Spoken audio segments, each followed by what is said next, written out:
These are the confidential counsels which Yahuah gave to Yeshua HaMashiach.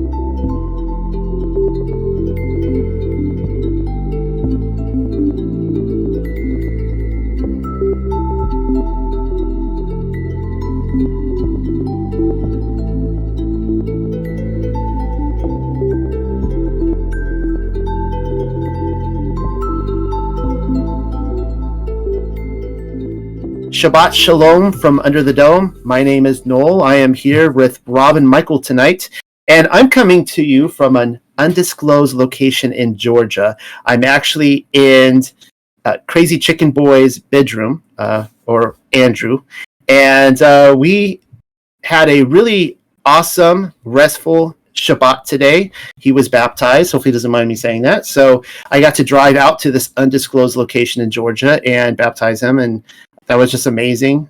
Tonight we are going over Revelation chapter 12 and 13 in the Hebrew Revelation, and this should be a really interesting talk tonight. Once again, I have not passed any notes with Rob and Michael, and I will be interested in what they have to say tonight, and this should be really good. So with that, let us go ahead and open prayer. I'll pray tonight.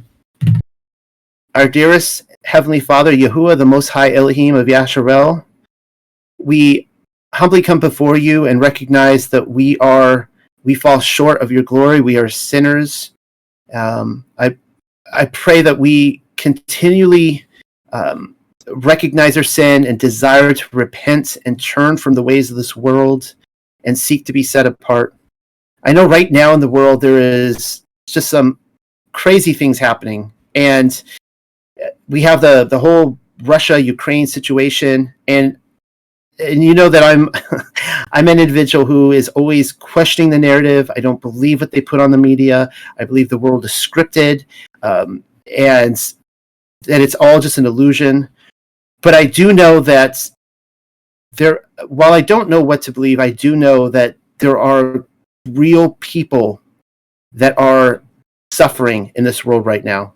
Up in Canada, in Australia, in the Ukraine, all over, real people are dying, and that there is a terrible, sick, satanic ritual going on right now. And what I pray for is for your elect, for your set apart, for your children that are caught up in this right now, that you would put over your protection over them, that you would guide them, that you would speak to them, show them what they need to do, and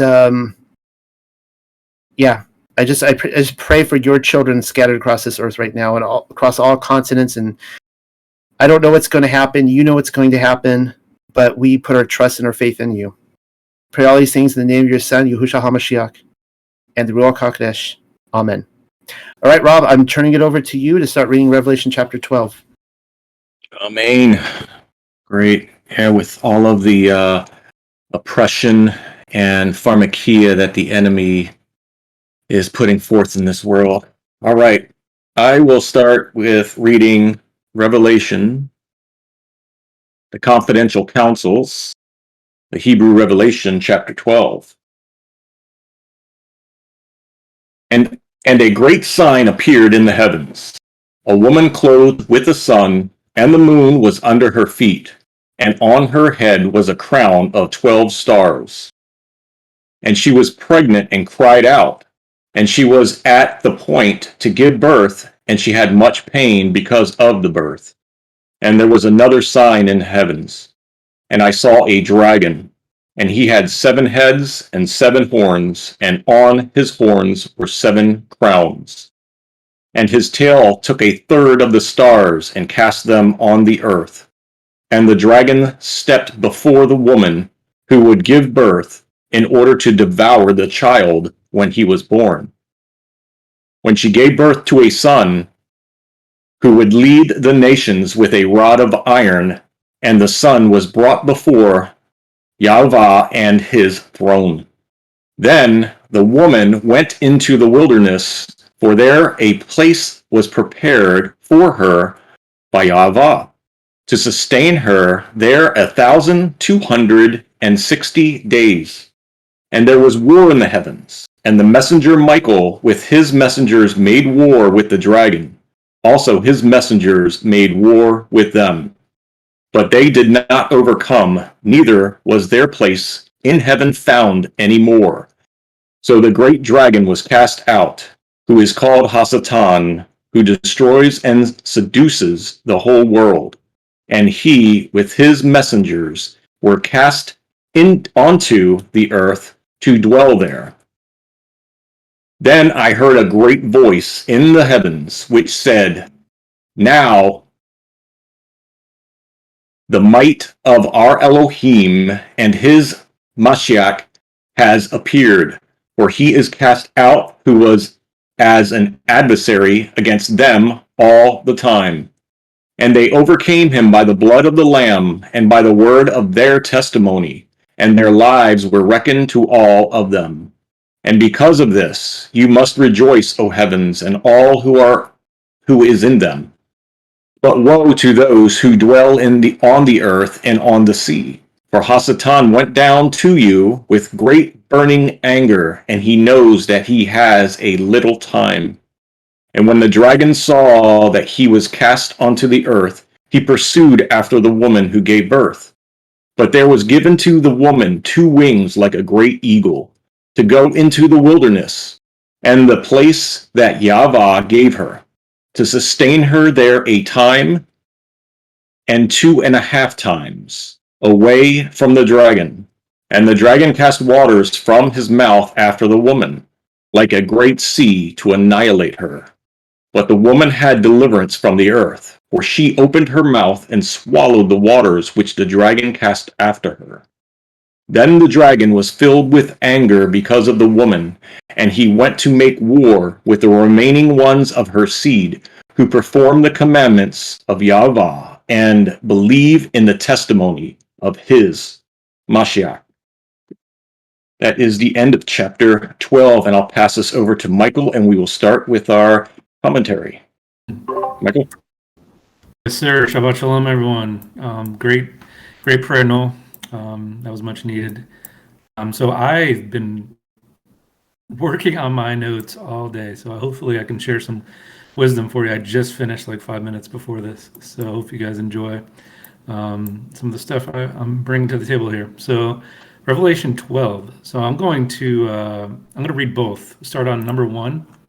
And there appeared a great wonder in heaven, a woman clothed with the sun and the moon under her feet, and upon her head a crown of 12 stars. And in the Hebrew, a great sign. So that's the first difference. Appeared in the heavens. A woman clothed with the sun and the moon was under her feet, and on her head was a crown of 12 stars. So I wanted to point out that, this woman has cosmic significance. She is clothed with the sun. She stands upon the moon. She wears a crown of 12 stars. I'm going to link to Genesis 37, 9 and 10, which records that Joseph had a dream similar to this verse. The dream indicated that the sun, Jacob, and the moon, Rachel, and 11 stars, which were Joseph's brothers, were bowing down to Joseph. So Jacob, the father of Joseph, states, "What is this dream that you have had? Shall I and your mother and your brothers actually come to bow ourselves down before you to the ground?" So the woman exalted among the sun, moon, and stars. So, I'm going to talk more about it, but, I just want to point out the cosmic significance and then the possible dream or vision that Joseph had all the way back in Genesis. Number 4, I'm going to read both. And his tail drew the third part of the stars of heaven and did cast them to the earth. And the dragon stood before the woman, which was ready to be delivered, for to devour her child as soon as it was born. And in the Hebrew, and his tail took a third of the stars and cast them on the earth, and the dragon stepped. So that's the difference. In the Greek, it's the dragon stood before the woman, and in the Hebrew, the dragon stepped before the woman, who would give birth in order to devour the child when he was born. So I want to start with Daniel. We've been cross-referencing Revelation and Daniel all throughout the series. Daniel 8, 9, and 10. So out of one of them came another horn. So there was a horn in the Revelation passage, which started small but grew in power to the south and to the east and toward the beautiful land. It grew until it reached the host of heavens. And here's another, same as Revelation. And it threw some of the starry hosts down to the earth and trampled on them. I just want to point out again that Revelation and Daniel are very similar. So in the first verse, that I talked about, we talked about the cosmic significance and also a dream.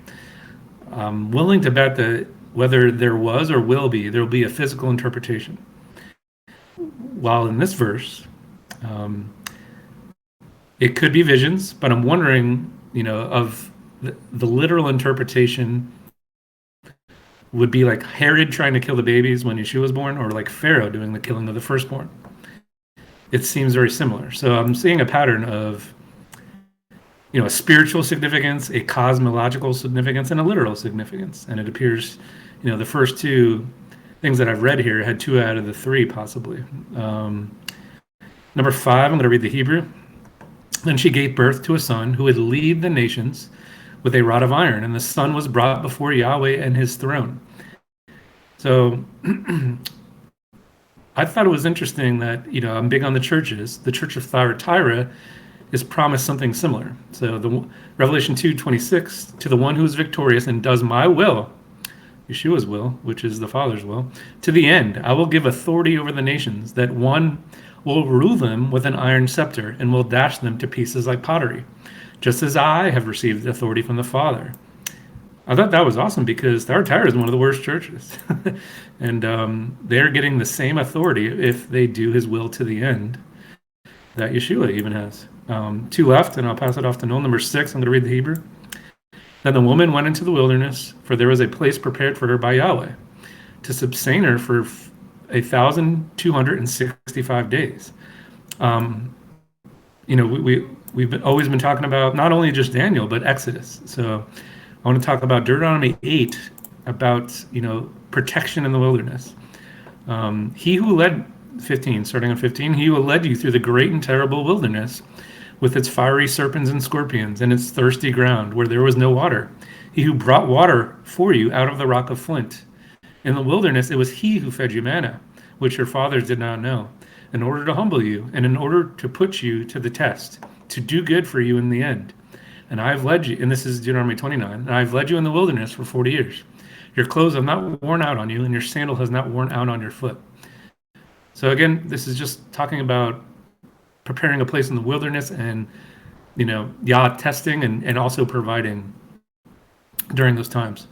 And then finally, and I'll pass it off to Noel to split it up, number 7, I'm going to read the Hebrew. It says, and there was a war in heaven. The messenger Michael with his messengers made war with the dragon.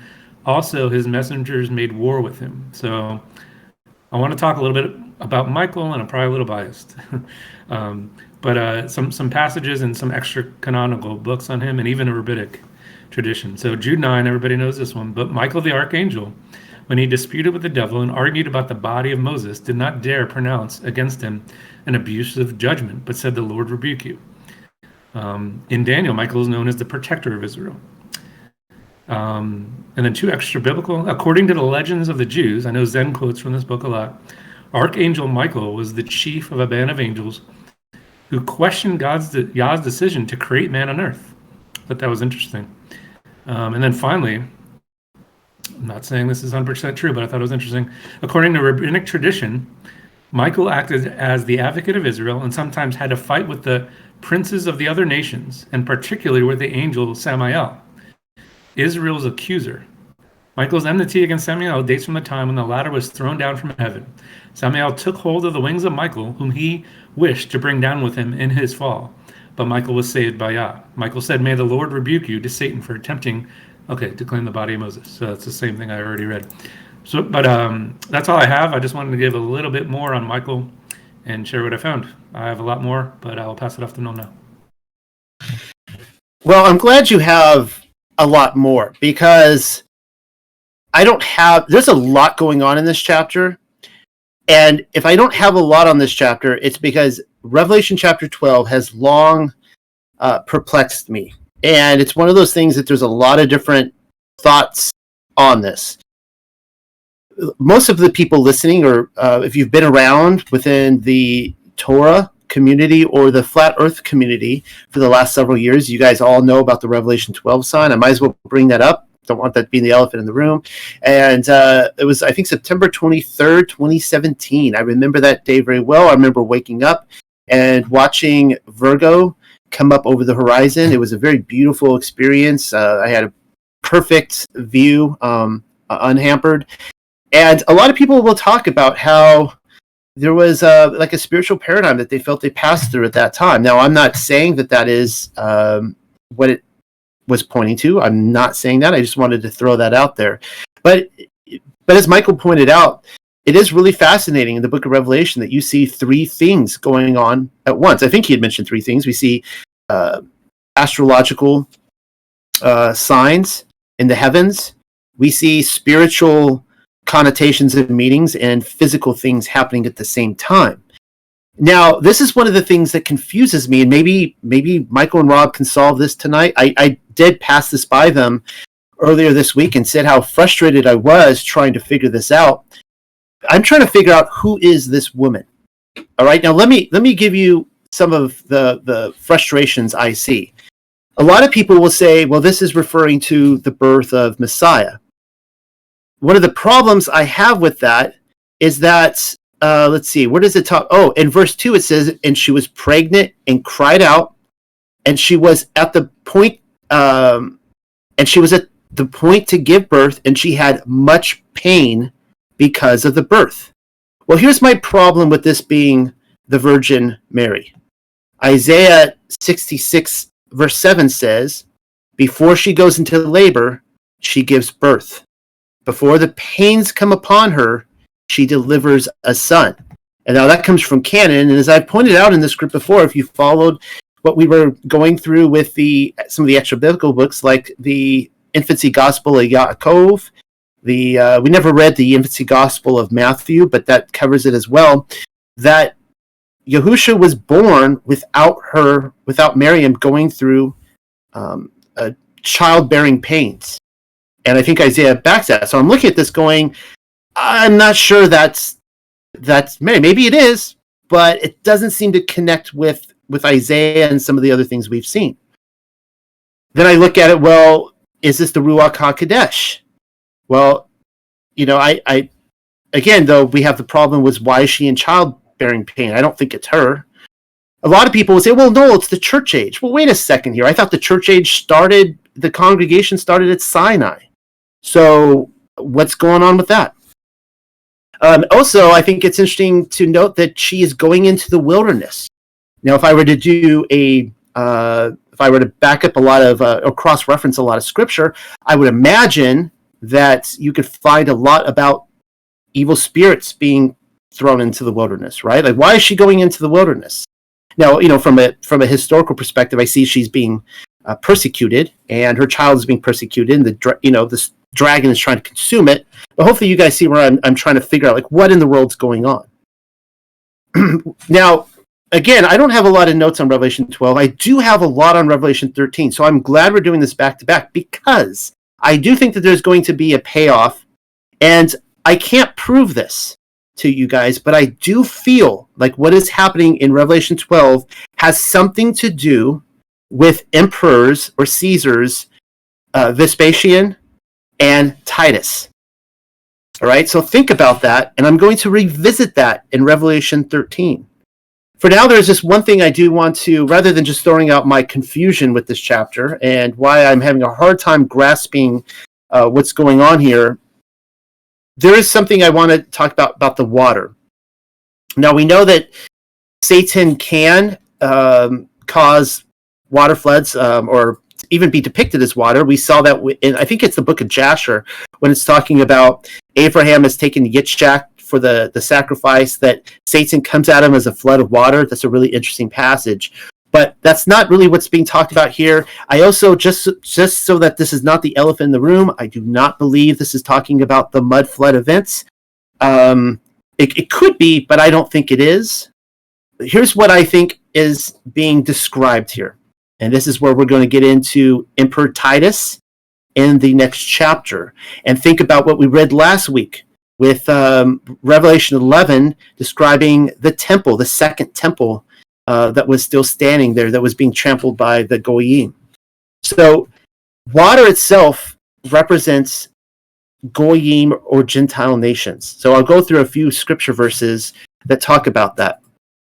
The first, I'll go ahead and type some of these into ScriptureBot, comes from Daniel 11:10. This is what it says. But his sons shall stir themselves up and assemble a great army, and he shall certainly come and overflow and pass through, then return. Oh, wait. It doesn't speak about water. What in the world? Okay. All right. Well, okay. My version says he will sweep on like an irresistible flood. So for some reason, BibleBot, thank you, BibleBot, for messing that up. I'm not going to quote from, I'm upset at BibleBot, so I'm not going to be quoting from BibleBot tonight. Let's go to, again, Daniel 11:40 says the same thing. And at the time of the end, the king of the south will engage him in battle, and the king of the north will storm out against him with chariots and cavalry and a great fleets of ships. He will invade many countries and sweep through them like a flood. So in both cases, we see a great army, naval force. They're coming on like a flood. This comes from Isaiah 17:12. Woe to the many nations that rage. They rage like the raging sea. Woe to the peoples who roar. They roar like the roaring of great waters. All right, this comes from Isaiah 65. Then you will look and be radiant. Your heart will throb and swell with joy. The wealth on the seas will be brought to you. To you, the riches of the nations will come. So here we see it in the context of the wealth of the seas. Not the best one, but moving on. Jeremiah 46, verse 7 through 8. Woe is this that rises like the Nile, like rivers of surging waters? Egypt rises like the Nile, like rivers of surging water. She says, I will rise and cover the earth. I will destroy cities and their people. So here, Egypt coming in is depicted as rising water. In Jeremiah 47, verses 7 through 8. Verses 47, verses 1 through 2. So skipping a few verses earlier, we see how the waters are rising in the north. They will become an overflowing torrents. They will overflow the land and everything in it. The towns and those who live in them, the people will cry out. All who dwell in the land will wail because of these rising waters. Jeremiah 51, verses 55 through 56 says, Yahuah will destroy Babylon. He will silence her noisy din. Waves of enemies will rage like great waters. The roar of their voices will resound.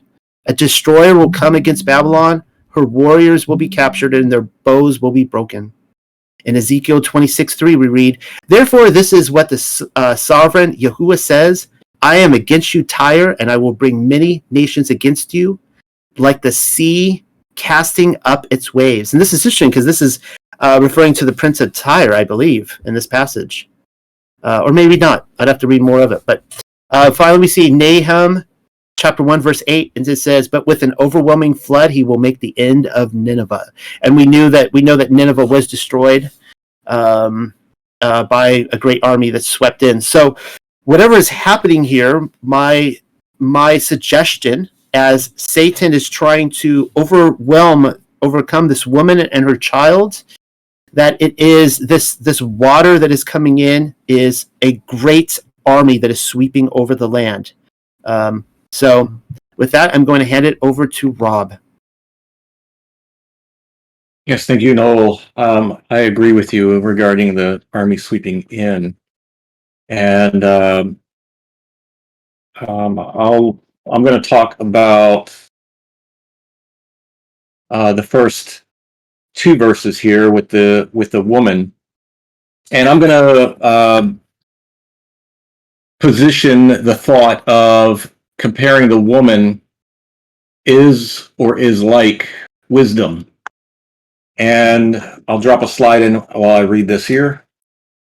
And so a great sign appeared in the heavens. A woman clothed with the sun and the moon was under her feet, and her head was crowned with 12 stars, and she was pregnant and cried out. And she was at the point to give birth, and she had much pain because of the birth or crisis. So to answer your question you were asking, Noel, before, is the pain from the birth, I don't believe so. I believe that I was talking with Ronit on the Hebrew on this, and that's also translated as crisis. So it doesn't mean her pains was coming from the birth; it was coming from the crisis at hand with the dragging, waiting to devour, and the situation. So that was my thought on that. So I think that can align up with what you're originally thinking. Then I want to add some scriptures to talk about this. Sirach 24:8. Then the creator of all things gave wisdom a commandment, and he that created me made my tabernacle to rest, and said, let your tabernacle be in Jacob, and your inheritance in Israel. So here, wisdom dwells only in Jacob, the house of Israel. We have Baruch 3. I got some verses here scattered with 23 through 37. The sons also of Agar that sought understanding, none knew the way of wisdom or remembered her path. Yah didn't choose the giants, nor did he give the way of knowledge to them. So the giants perished because they had no wisdom. They perished through their own foolishness. He has found out all the way of knowledge, and has given it to Jacob his servant, and to Israel that is beloved of him. Afterward did she appear on earth, wisdom, and was conversant with men. So we see the way of knowledge and wisdom is given to Israel. And then Matthew here we see, but Yahushua said, I wasn't sent to anyone but the lost sheep of the house of Israel. So Yahushua is only coming back for the lost sheep, the people of Israel, not the land of Israel. So I just wanted to clarify that, where this woman referencing she's pregnant, she's going to give birth. So the child, the children, etc., are all related to the set apart ones. And then I'm going to move to chapter 12, verses 5 and 6. I'm going to speak to that about giving birth to a son. And so here we have, then she gave birth to a son who would lead the nations with a rod of iron, and the son was brought before Yahuah and his throne. Then the woman went into the wilderness, for there a place was prepared for her by Yahuah to sustain her there 1,260 days, which is 42 months, which is 3.5 years. And we also read in the last chapter, the nations will tread down the set-apart city, the holy city, and the temple for 42 months. The two witnesses are also prophesying for 42 months, 3.5 years. So, could all of these three things be happening at the same time, time period, time frame, in unison? So that's something I wanted to mention. And then going into the wilderness, I wanted to pull up other verses on the wilderness because I did this before and I didn't have the time to pull them up. But wilderness is talking about, it obviously means like a deserted place. And there's a lot that can be said about the wilderness. When in Exodus, it references them wandering around in the desert as the wilderness. So usually it's a time of self-learning, being set apart in that wilderness. So there's not always a negative connotation on that. It is a place that you are in that is not like the world, so to speak. Next, I want to hit on the beast. Let me drop this. So this beast here on verse 3, it says here, and there was another sign in the heavens, and I saw a dragon, and he had 7 horns, 7 heads, 10 horns, and on his heads were 7 crowns. So this fourth beast, we read in Daniel 7:23 that this is what he said: the fourth beast will be a fourth kingdom on the earth, which will be different from all the other kingdoms. So it's different. It's not like it's the structure. I mean, just think, it's totally different from what we think and known about historical kingdoms. It's set up differently, it's operating differently, and that's why it is so easy to deceive the world, the way it's set up. And it says it's different from all the other kingdoms, and it will devour. I looked up that word devour in Aramaic, and it can also be translated as tame. So when you really read it that way, it makes total sense. The fourth kingdom on earth will be different from all the other kingdoms and will tame the whole earth and tread it down. We just read about treading it down for 42 months and break it to pieces. And that's where Revelation 11:1, the nations will tread down. Okay, and then that word for tame is right there. In, I'm showing the pictograph and the meaning of it. It's pictured as the bent palm and the shepherd's staff. When combined, it's tame for the yoke. An animal or land animal that is tamed has been worked and is complete and ready for use. And that is what is going on in this world. People are working and consumed with this world and becoming tamed to anything and not questioning anything. So I wanted to point that out. That is what I see the fourth beast doing from what I gathered in reading this. And then I'll add some more context to this on the fourth beast. We see also here in Daniel, I'm going to read some verses that will give us some more insight. Until the Ancient of Days, and where we're in that now, reading this on Revelation, came and judgment was passed in favor of the saints of the highest one, and the time arrived when the saints took possession of the kingdom. This is what he said. The fourth beast will be a fourth kingdom on the earth, which will be different from all the other kingdoms and will tame the whole earth and tread it down and break it into pieces.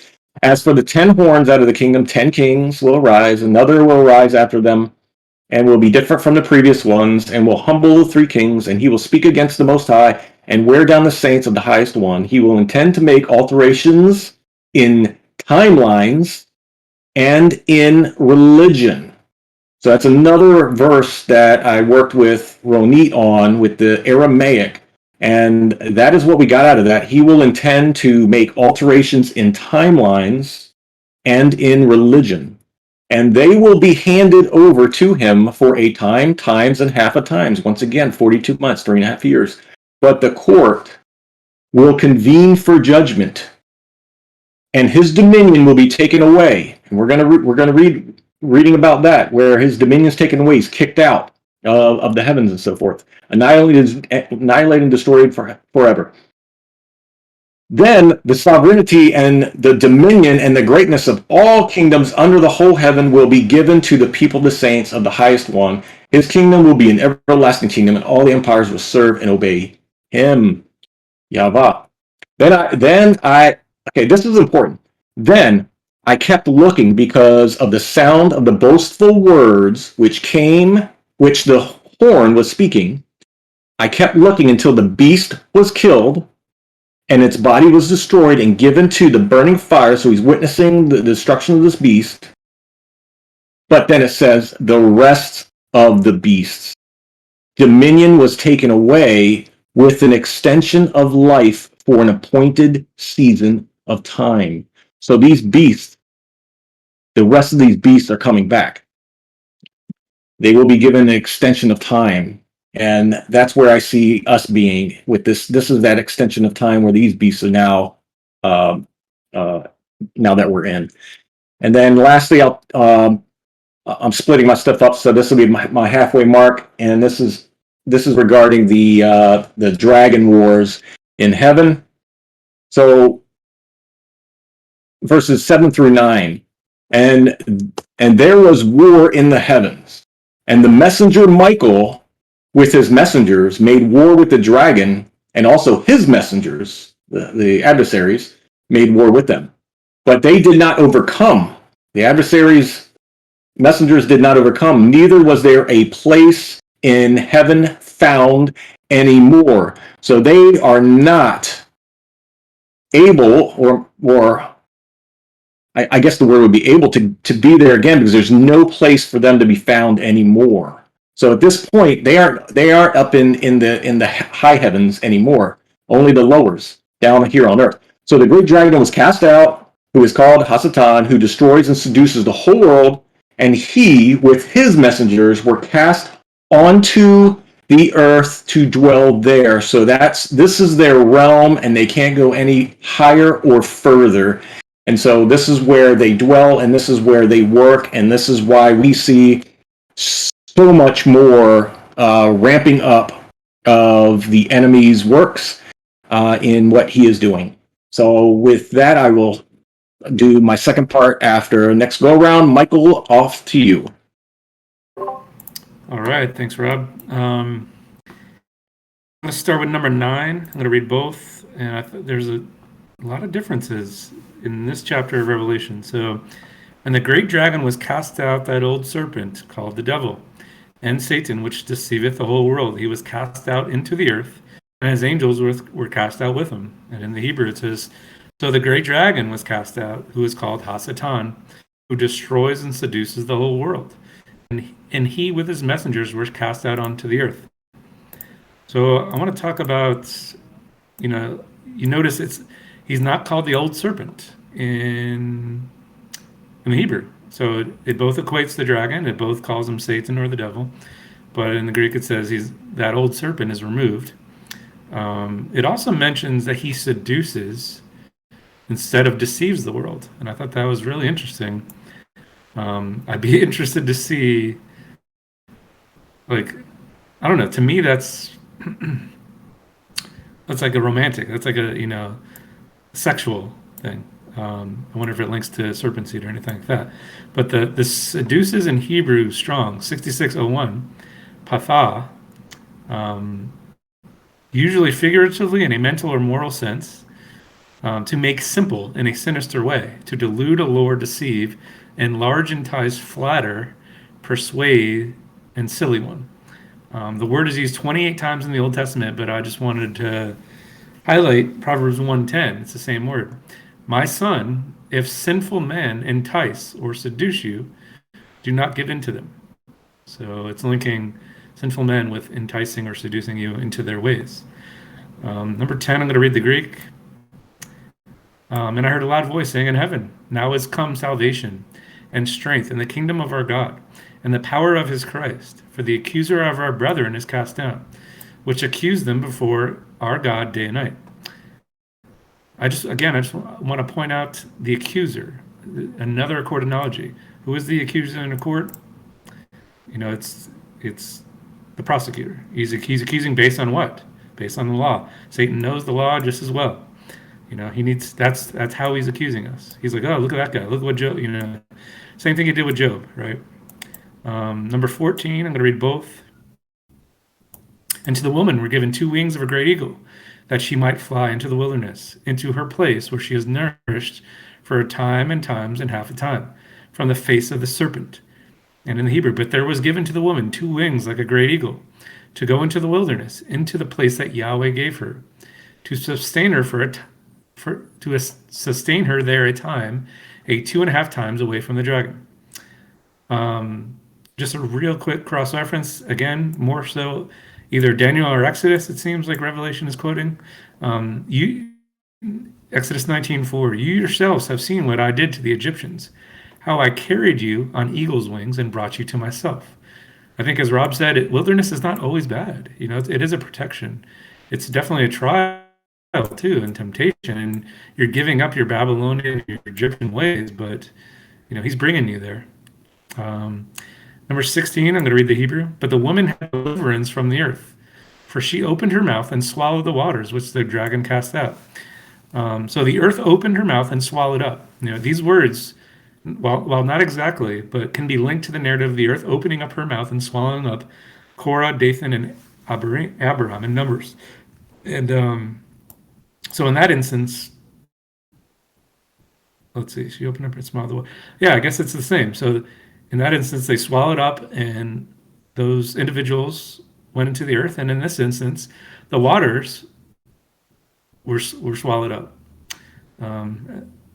protecting Israel. And then finally, number 17. So I'm going to read both.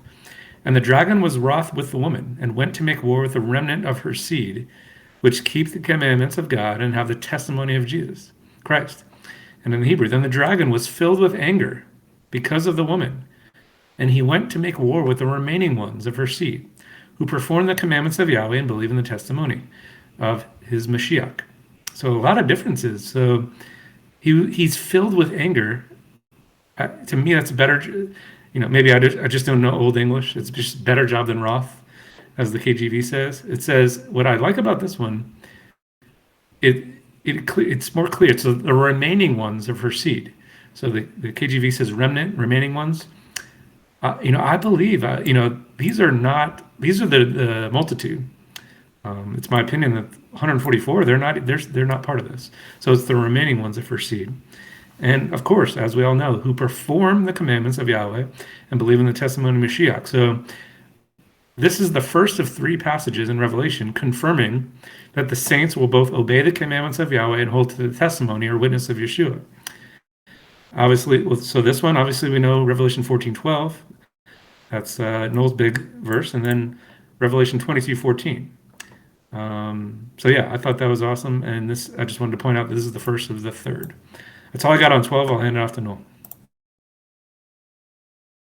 Like I said last time, I don't have a lot on chapter 12. And in fact, I want to save talking about the dragon or the beast until the next chapter, because I've got a lot of notes. I have like 7 pages of notes on that. One thing I did want to point out, though, and I'm trying to remember what Rob said. And Rob, he said something that kind of refreshed my memory on something I hadn't thought about for a very long time. But the reason I think where we're pitting this, where I believe this instance of the fleeing into the wilderness takes place, is within the 66 to 70 AD timeline. Once again, the temple has not been destroyed yet. And I'm just laughing at what Rob put in there. Anyways, so that just that took me off my train of thought. That totally okay. So there's a passage in Matthew 24 verse 15, and this is Matthew chapter 24, the big chapter, in which Yahushua is telling his disciples and those listening. And remember now, contextually, this is the you chapter. He's speaking when you see these things, when these things happen to you. This generation shall not pass. Some of you will not taste death. And he says this, when ye therefore shall see the abomination of desolation spoken by Daniel the prophet stand in the holy place, whoso readeth, let him understand. Then let them which be in Judea flee into the mountains. Let him which is on the housetop not come down to take anything out of his house. Neither let him which is in the field return back to take his clothes. And woe unto them that are with child, and to them that give suck in those days. And it goes on from there. You guys are all very familiar with that passage. Now, what I was trying to do is I was trying to scramble and find this record on the internet. This is something I actually wrote about several years ago, but obviously I'm in a live discussion and I'm not able to trace my records on this. But we're looking at 2 Caesars. And I'm going to talk more about them in chapter 13, but Vespasian and Titus. Now, he follows in the footsteps of Nero, and this is really important in understanding all this. My understanding, and I say my understanding because I can't quote from this directly in a source right now, okay? And I could be wrong, but I'm pretty sure I'm right on this, is that when Vespasian did not destroy Jerusalem. Titus did. Vespasian is the father of Titus. He rides up to the beautiful city, to Jerusalem, and he surrounds it. And there's a bit of a miracle that happens. He actually rides away from it, giving people chance to leave. And I believe that when that happens, that was where those who knew Messiah and knew his teachings were like, I think it's time to leave. I think that's coming from Matthew 24. Don't go back for anything in your house. Get out of there. And I think that this is when they fled into the wilderness. Okay, that's just my thought on this. I can't prove that, but that's the picture that seems to be forming in my head as we're looking at all of this being fulfilled in 70 AD. Now, I just want to point out one thing, that a lot of people are accusing me of being a preterist. And I guess at the end of the day, I don't really care. I don't identify with a preterist. I don't self-identify as one. That doesn't mean I am or am not. There's a lot of things I disagree with the preterist. However, I need to point this out, that the case, I'll just say the word, I'll say the dirty word for preterism. The case that Revelation was fulfilled, that it was addressed to the Matthew 24 generation, which was that generation, that Yahushua's generation, that it was fulfilled in that generation.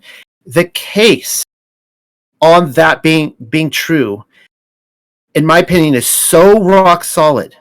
They have so much evidence, and the entire other side of the crowd, which is saying, no, it's future, it hasn't happened yet, Revelation has not happened yet, they've got nothing. They've got nothing, because they're saying that they have no evidence to say that it's future. It hasn't happened yet. They've got nothing. But this picture being formed, when we look at this and just see that generation, this picture makes so much sense. Anyways, I'm rambling at this point. That's all I have on this chapter, and I'm going to hand it back, I think, back to you, Rob, and then from then we'll just go on to Revelation 13. Okay, I'm going to talk about verses 10 through 12, the dragon's short time, and the only thing I wanted to really talk about that verse, because we've read it, but the thing I want to mention is, and they overcame him.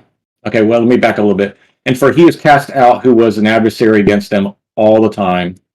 So we see here that he was adversary against them all the time, and they overcame him by the blood of the Lamb and by the word of their testimony.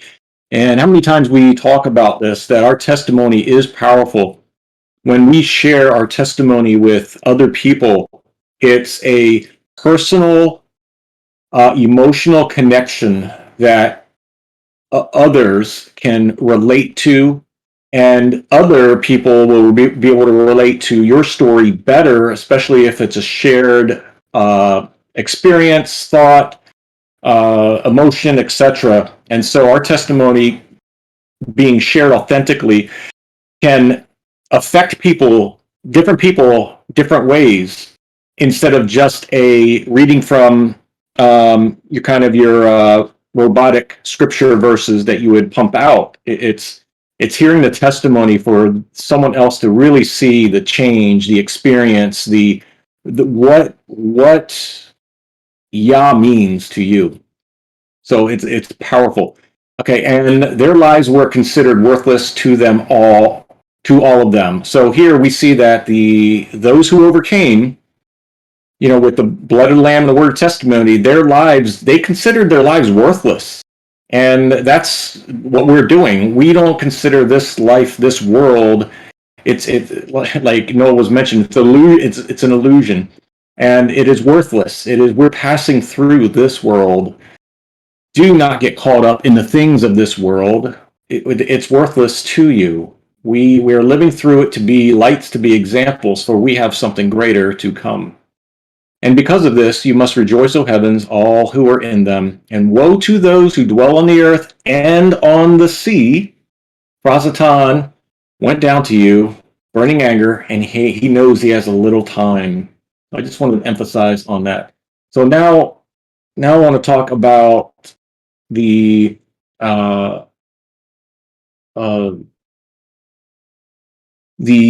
dragon and wisdom here, on some more regarding the signs and the waters. So I'm going to talk about the water. So there's making it clear for those who may not know or see, the references in Revelation to water or sea mean something.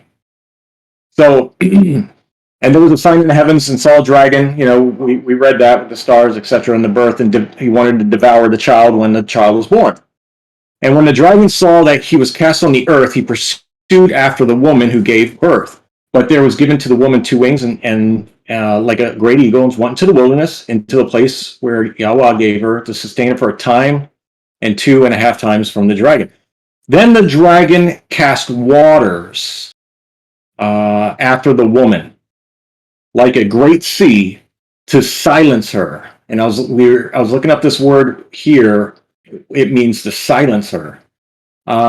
So if you look at the sea as people, nations, that the dragon is pumping out against the remnant to silence them.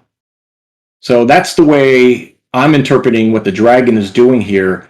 It could be drowning them literally, or it could be silencing them through the world, through the nations, through the media, through all those means. And what are we seeing and experiencing now? The same tactic: the silencing, the banning, the just eliminating all forms of communication on topics against the narrative. So that's how I interpreted that, looking at the Hebrew words in there.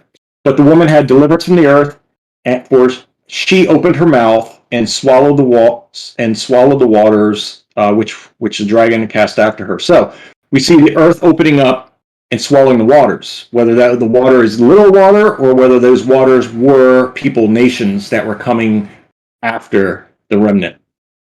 Then the dragon was filled with anger because of the woman, and he went to make war with the remaining ones of her seed who performed the commandments of Yahuah and believed in the testimony of his Messiah. So this is very specific. He's coming after those who believe in the testimony of Yeshua and perform the commandments of Yahuah. So when you bunch all these religions in here, what religions are performing the commandments of Yahuah? I don't think the ones that said they were done away with. So that should be a big warning sign for people to really consider.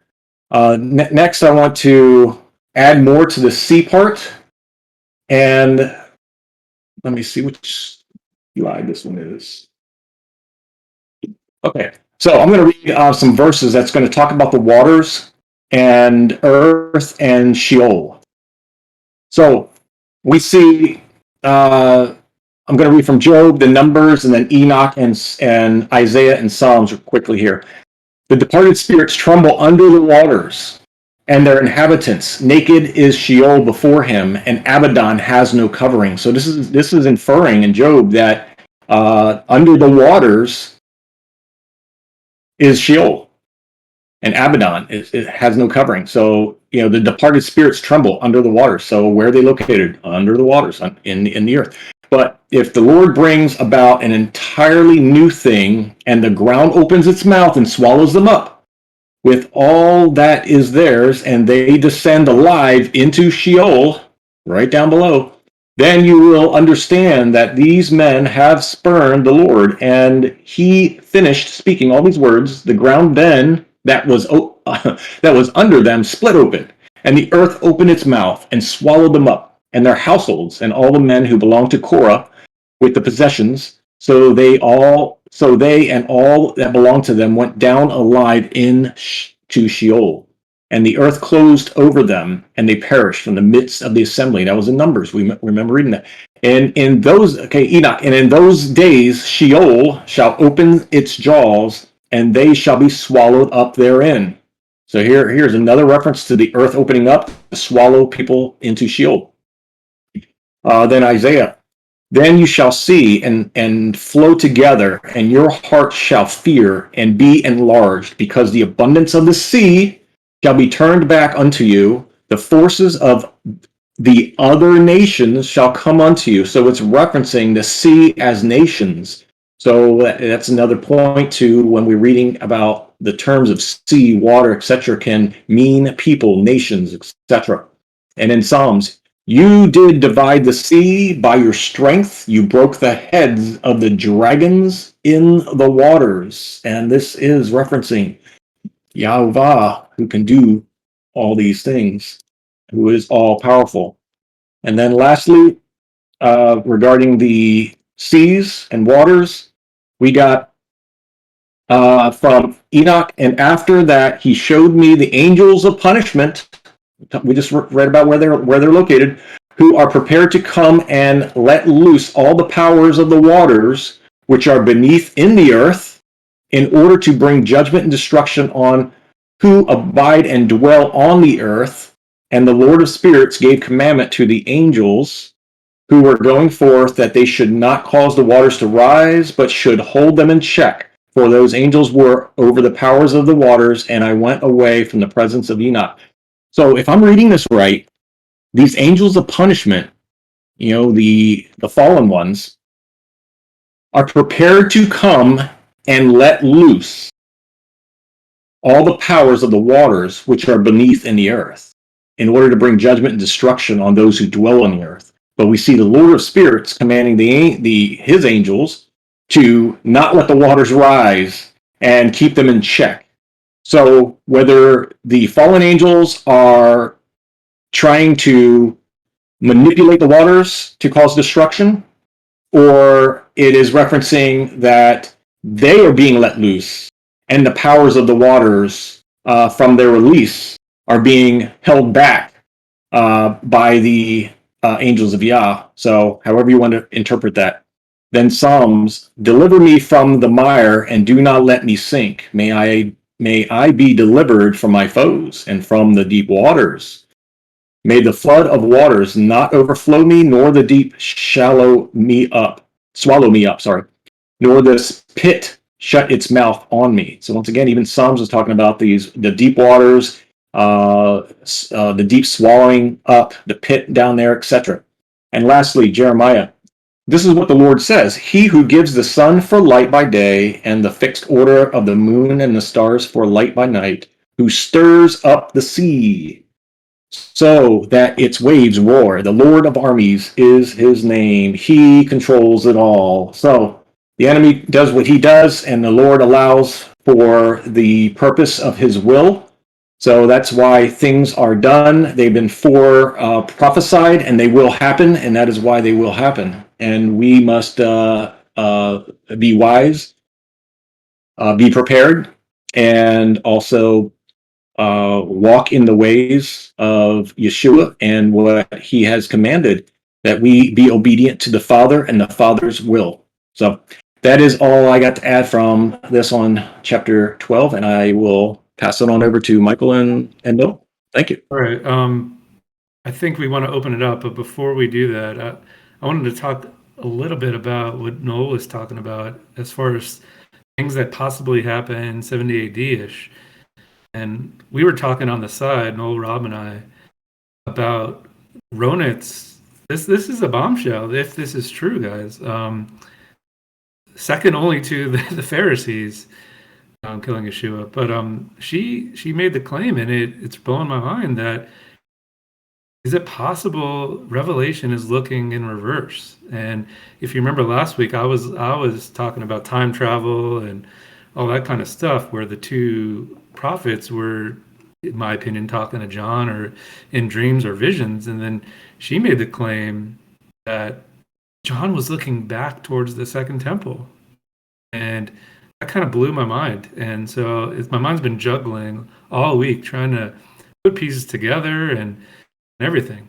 I don't have much, but I wanted to put it out to the community and highlight again what Ronit was saying, that she thinks that Revelation 11, John was looking back in time to the second temple. So hopefully you guys can help us with this study and bring stuff to the table. Noel, do you want to say anything before we open it up? No, but I wanted to just clarify, because now I'm under the impression that when Revelation is written, that the temple has not been destroyed yet. So I would like some clarity on that, because I think she's referring to the construction of the second temple, correct? Or am I wrong on that? Ronit? Yeah, there you go.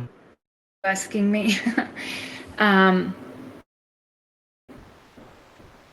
Yeah, so I was saying that when I read Revelation in Hebrew, what I'm seeing is going back and forth, and going between the immediate future of the second temple and the destruction of the second temple into the far future of the last days. Okay, yeah. So Did I yeah, answer? Okay. yeah. See, I'm still a little confused. If I understood correctly, what the notes being passed back and forth is, I think, Roni, you were saying that the last week that the two witnesses were who was it? Was it what's his name? Zerubbabel or and Joshua? I think it is I who helped to build the second temple. Am I mistaken in that? In what you were saying? Two, two witnesses that helped build the second temple. Is that what? Okay, I'm I seem to recall last week being, maybe I'm totally wrong on this, but it was mentioned that the two witnesses of Revelation 11 may have been pointing to, oh man, what is it? Is it in Zechariah I chapter can 4? speak on it. Yeah, I can speak on it. Yeah, yeah. Okay. Go for it. You want Michael to give some context? Go ahead, Michael, talk about it. Well, no. Basically, I was making the claim of the time travel, and then I was saying that, in my opinion, we should start with Zechariah 3 and 4 because, in my opinion, John was directly quoting them. That they were, so, and those two were the ones who helped build the second temple. So, if that makes sense. So that's how I was connecting them. That it doesn't mean they're the two witnesses. It just means that I thought John was directly quoting them. We should start there and maybe build our case from there. And then it just, once I heard Rona was talking about the actual second temple, then it kind of blew me away, and I had to reconfigure a bunch of things. Yeah, and he definitely quotes a lot from Zechariah, and also other from the other prophets. But I don't recall Noel saying about the two witnesses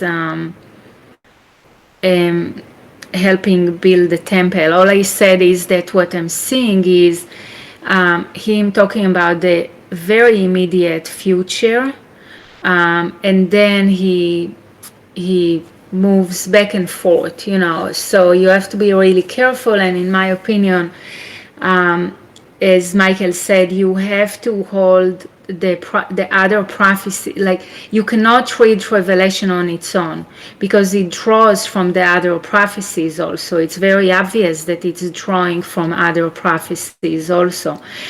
So you need to read Revelation in parallel to the other prophecies, and then you can start drawing some conclusion as to which passages are referring to the immediate future of the destruction of the then existing temple, the second temple, and which ones are the far future, distant future.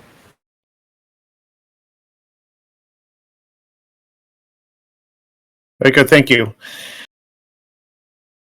Did anyone else have anything you wanted to add that you have observed or thoughts on Revelation 12?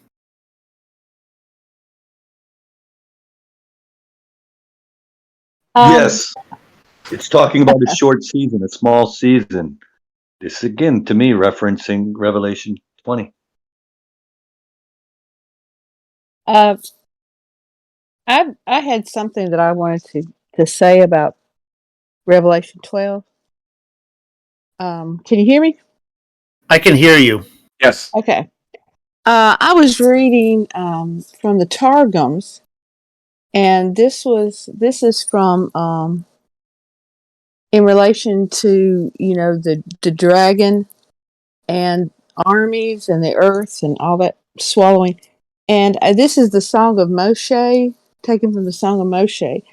And it's the sea spoke to the earth, but the earth spoke to the sea, receive thy murderers. And the sea was not willing to overwhelm them. and the earth was not willing to swallow them up, referring to Pharaoh's army. The earth was afraid to receive them, lest they should be required from her in the day of the great judgment to come, even as the blood of Abel that is, will be required of her. Whereupon thou, O Yahuah, didst stretch forth thy right hand in swearing to the earth that in the world to come that they would not be required of her. That is, and the earth opened her mouth and consumed them. And so this is talking of the earth swallowing Pharaoh's army when, the waters were parted and Pharaoh's army tried to come across, follow them when they passed on dry lands, and the earth, it literally swallowed them then too. So I just thought I would bring that up.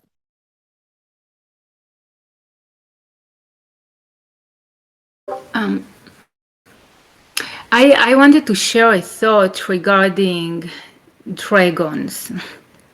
So biblical Hebrew doesn't actually have the word dragon. Dragon in Hebrew is really, like, even modern Hebrew doesn't have a word for it. It's just using the English or Latin or Greek word. I don't know from which language dragon came, but it's definitely not a Hebrew word. So in the Bible, there are three, let's call them scary beasts, okay? So we have the Nachash, we have Tanin, and we have Leviathan. And Tanin is actually what John is referencing in the book of Revelation. He keeps using the name Tanin. And Tanin is actually, when you look at Genesis 1:21, it's the only beast, it's the only created being other than Adam that is mentioned by name in the account of creation. But the Jew in Judaism, the belief is that, you ask yourself, why is this the only beast that is mentioned with name in Genesis? And what they are saying is that it's because all pagan, most or all of the pagan nations feared that animal and they revered it. And by the way, it's in the Bible, it was referring to crocodile. Okay, most pagan nations feared that animal, and to a point of revering him and giving it a god status. So it was important for Yah to show that he actually created that beast also. And then in the story of Exodus, when Yah sends Moses to Pharaoh, and he's telling Moses, you're going to throw your rod, your staff, and it will turn into Nachash. So he asked him to show it to the Israelites. So when Moses throws the staff in front of the Israelites, it turns into Nachash, into a serpent, into a snake. But when he throws the rod in front of Pharaoh, it turns into a Tanin, not Nachash. And the reason is because Pharaoh worshipped and identified with this creature, with Tanin, with this crocodile. And Yah was giving him a message, this thing that you worship and you identify with is just a staff in my hands. So throughout the Bible, you will see a reference to this creature, and when you look at the different verses, especially as it's described as being like the animal that lives in the Nile, in the river. It's referring to a crocodile. So I'm kind of I wonder about how it turned into a dragon when we translated it, but that's really the word that John was using, tanin.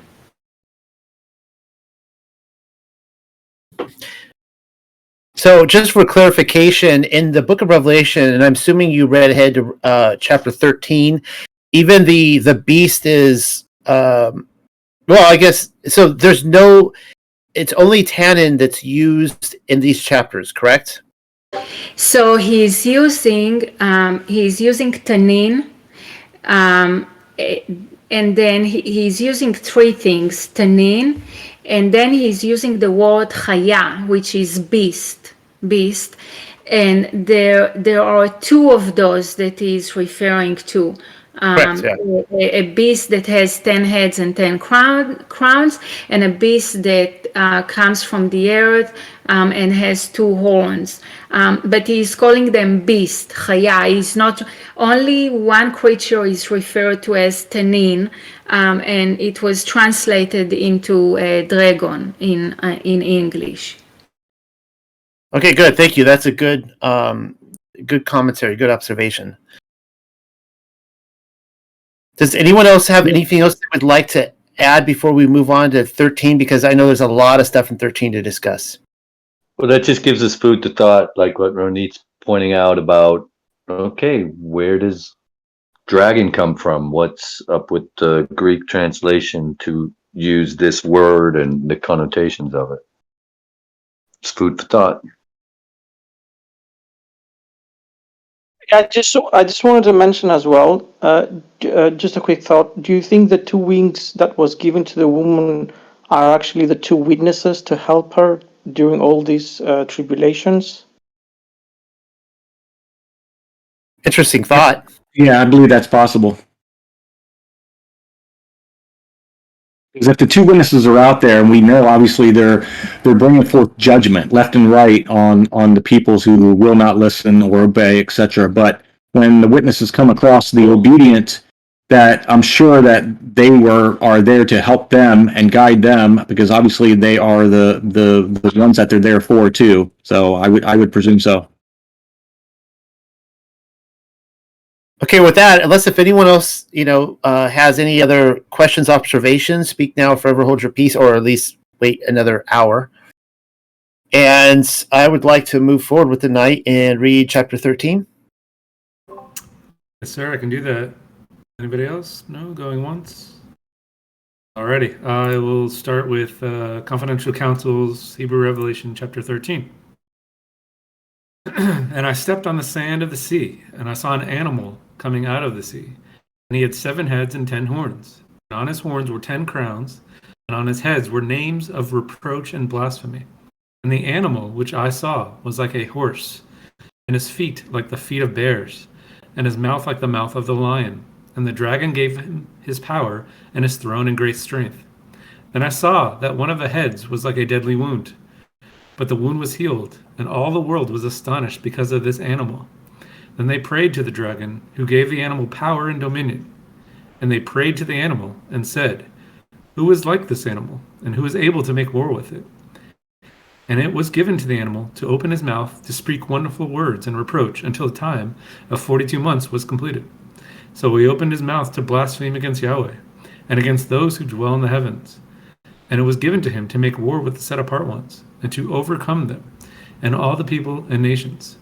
And all those who dwell on the earth prayed to him, those whose name was not written in the scroll of life of the Lamb who was slain, from the beginning of the creation of this world. Whosoever has ears must hear. If one drives another into prison, he will go into prison. And if one kills another nephesh with the sword, he will be killed by the sword. And here is hope in the faith of the set apart ones. Then I saw an animal coming out of the earth, and he had 2 horns like the lamb, but spoke like a dragon. And he did great wonders before the first animal, and made that the earth and those who dwell in it pray to the first animal, who was healed from his wounds. And he made fire fall from the heavens before man. And he seduced the sons of man with his signs and wonders, and said to those who dwell on the earth that they must make a carved image to the animal that had the wounds of a sword but was healed. And to him it was given to give the carved image of the animal a spirit and a nephesh, so that it was able to speak, and to make whosoever does not want to pray to the carved image of the animal, that he be killed. And he be made for them all, the great ones and the small ones, the rich ones and the poor ones, the slaves and the freed ones, a sign on his right hand or on their forehead, that no one is able to buy or sell unless he has this sign on his hand or on his forehead, or the name of the animal or the number of his name. Here is wisdom and understanding. Whosoever has insight needs to reckon the number of the animal, for it is the number of a man, and the amount is found 666. Off to Noel for commentary. Yeah, we're really in the meat of Revelation right now, and this is one of those chapters, just like the last one, where we could almost just take a whole week just to discuss a chapter, because there's so much in here. I don't think anyone in this group is going to exhaust this tonight, but I do have about 7 pages of notes on this chapter that I wanted to go through, and this is all a kind of a stream of thought. I have to go into a certain order, and I don't really know how I'm going to break this up. So I'm just going to read a little bit and then hand it off to Rob and Michael, and then kind of revisit this. So we see that, and this has been pointed out earlier, just so everyone is aware, that in Hebrew, and Ronit is one of the ones that brought it up, that in Hebrew that there is not a word really for beast like we get in the Greek. We think of them as beast. Here, as you can clearly see, it says animal, but it's kind of the same thing. You know, it's still, you'll see what I mean, but it's like a wild beast, right? A wild animal. And anyways, so the prophet Isaiah, Daniel, and Ezekiel all used mythical sea monsters, or sea monsters. I guess you call them tannin, so maybe they're not mythical, to symbolize oppressive Gentile empires. We see that in Daniel chapter 7, Isaiah 27 verse 1, chapter 30 verse 7, chapter 51 verses 9 through 10, and Ezekiel 32 verses 2 through 9. I'm not going to take the time to read those. It would take too long. Just know that, take my word for it, that they are describing these Gentile empires as creatures of the sea. The beast is both a kingdom and its king. All right. Now we're going to see later on in Revelation chapter 17, we'll get there in a couple weeks, that the 7 heads being described here are 7 kings. That's what John says. Now, maybe in the Hebrew Revelation, he takes that back. I don't know. We'll have to see and find out. We also see Paul or Shaul saying in Colossians that, and he, being Messiah, is the head of the body, the church. So here again, you see the head being an entity, a person, but also a government, because Messiah is a government, a kingdom. The Roman poet Ovid, who lived from 43 BC to 18 AD, had this to say. He said, "The state is Caesar." So even here, the Romans are recognizing that a central figure is also the government. The Caesars are the states. Now, let's look at the 7 hills that Rome was founded on. Rome was founded on exactly 7 hills by 7 kings. So we're seeing a physical location, but also identified with 7 persons. Now, according to tradition, Rome did have 7 kings, no more and no less. These belong to the Roman monarchy, beginning with Romulus. Traditionally, it's held about 753 BC. I've gone into Romulus before on my talk on the Gog and Magog invasion and the Edomites, and how, according to multiple sources, Romulus is identified with Esau, the Edomites. But that's a side note. And ending with the expulsion of the 7th king, his name was Tarquinius Superbus in about 508 BC. After these 7 kings, Rome ceased to be a monarchy and became a republic in 509 BC. So there was only 7 kings on 7 hills. What we have in Revelation is symbolic, if not a spiritual return of the 7 founding kings. Now, I think this is a profound point, and I'm not going to discuss too much on this, but there's something about the spiritual nature of these 7 kings return again. So the 7-headed beast is Rome's return to autocracy, in my opinion, away from a republic. Because what happened was Julius Caesar declared himself emperor for life in 44 BC. Of course, he's quickly murdered. If you ever read your high school literature with Julius Caesar and Shakespeare, and I think he was killed by Brutus. And then from then on, we get on to the Civil War with Mark Antony and Cleopatra, which then leads to Augustus winning the crown and so on and so forth. John's attention seems to be on 3 of these heads, or Caesars, on Caesar Nero, Vespasian, and Titus. All of which, by the way, adds up to 666. 3 first-century Roman historians, Josephus, Tacitus, and if I can pronounce this correctly, Suetonius, tell us that Vespasian saw himself and was seen by others as the Jewish Messiah.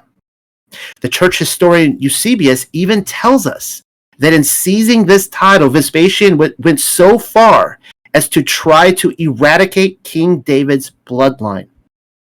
Furthermore, this makes Titus his son, the son of Elohim, and I'll talk a little bit more about this in a little while.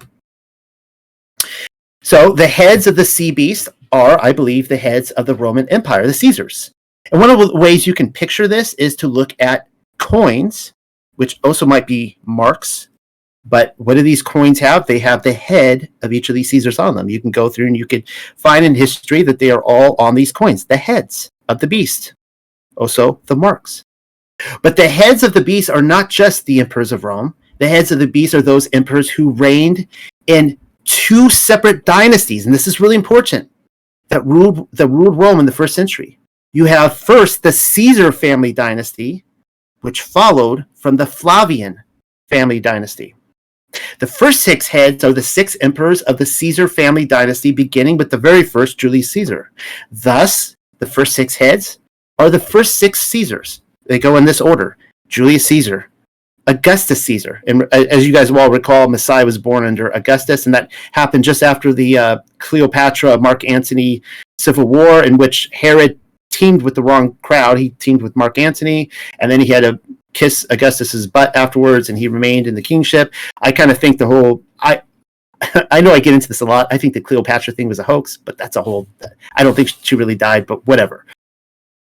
We get the 3rd is Tiberius Caesar, the 4th is Gaius Caesar, the 5th is Claudius Caesar, and the 6th, who adds up to 666, is Nero Caesar. Now in Revelation 13:3, the beast is said to have a fatally wounded head. This is important. Now, at first I was thinking it was Julius Caesar, but I don't think it is. I think that the fatally wounded head is Nero.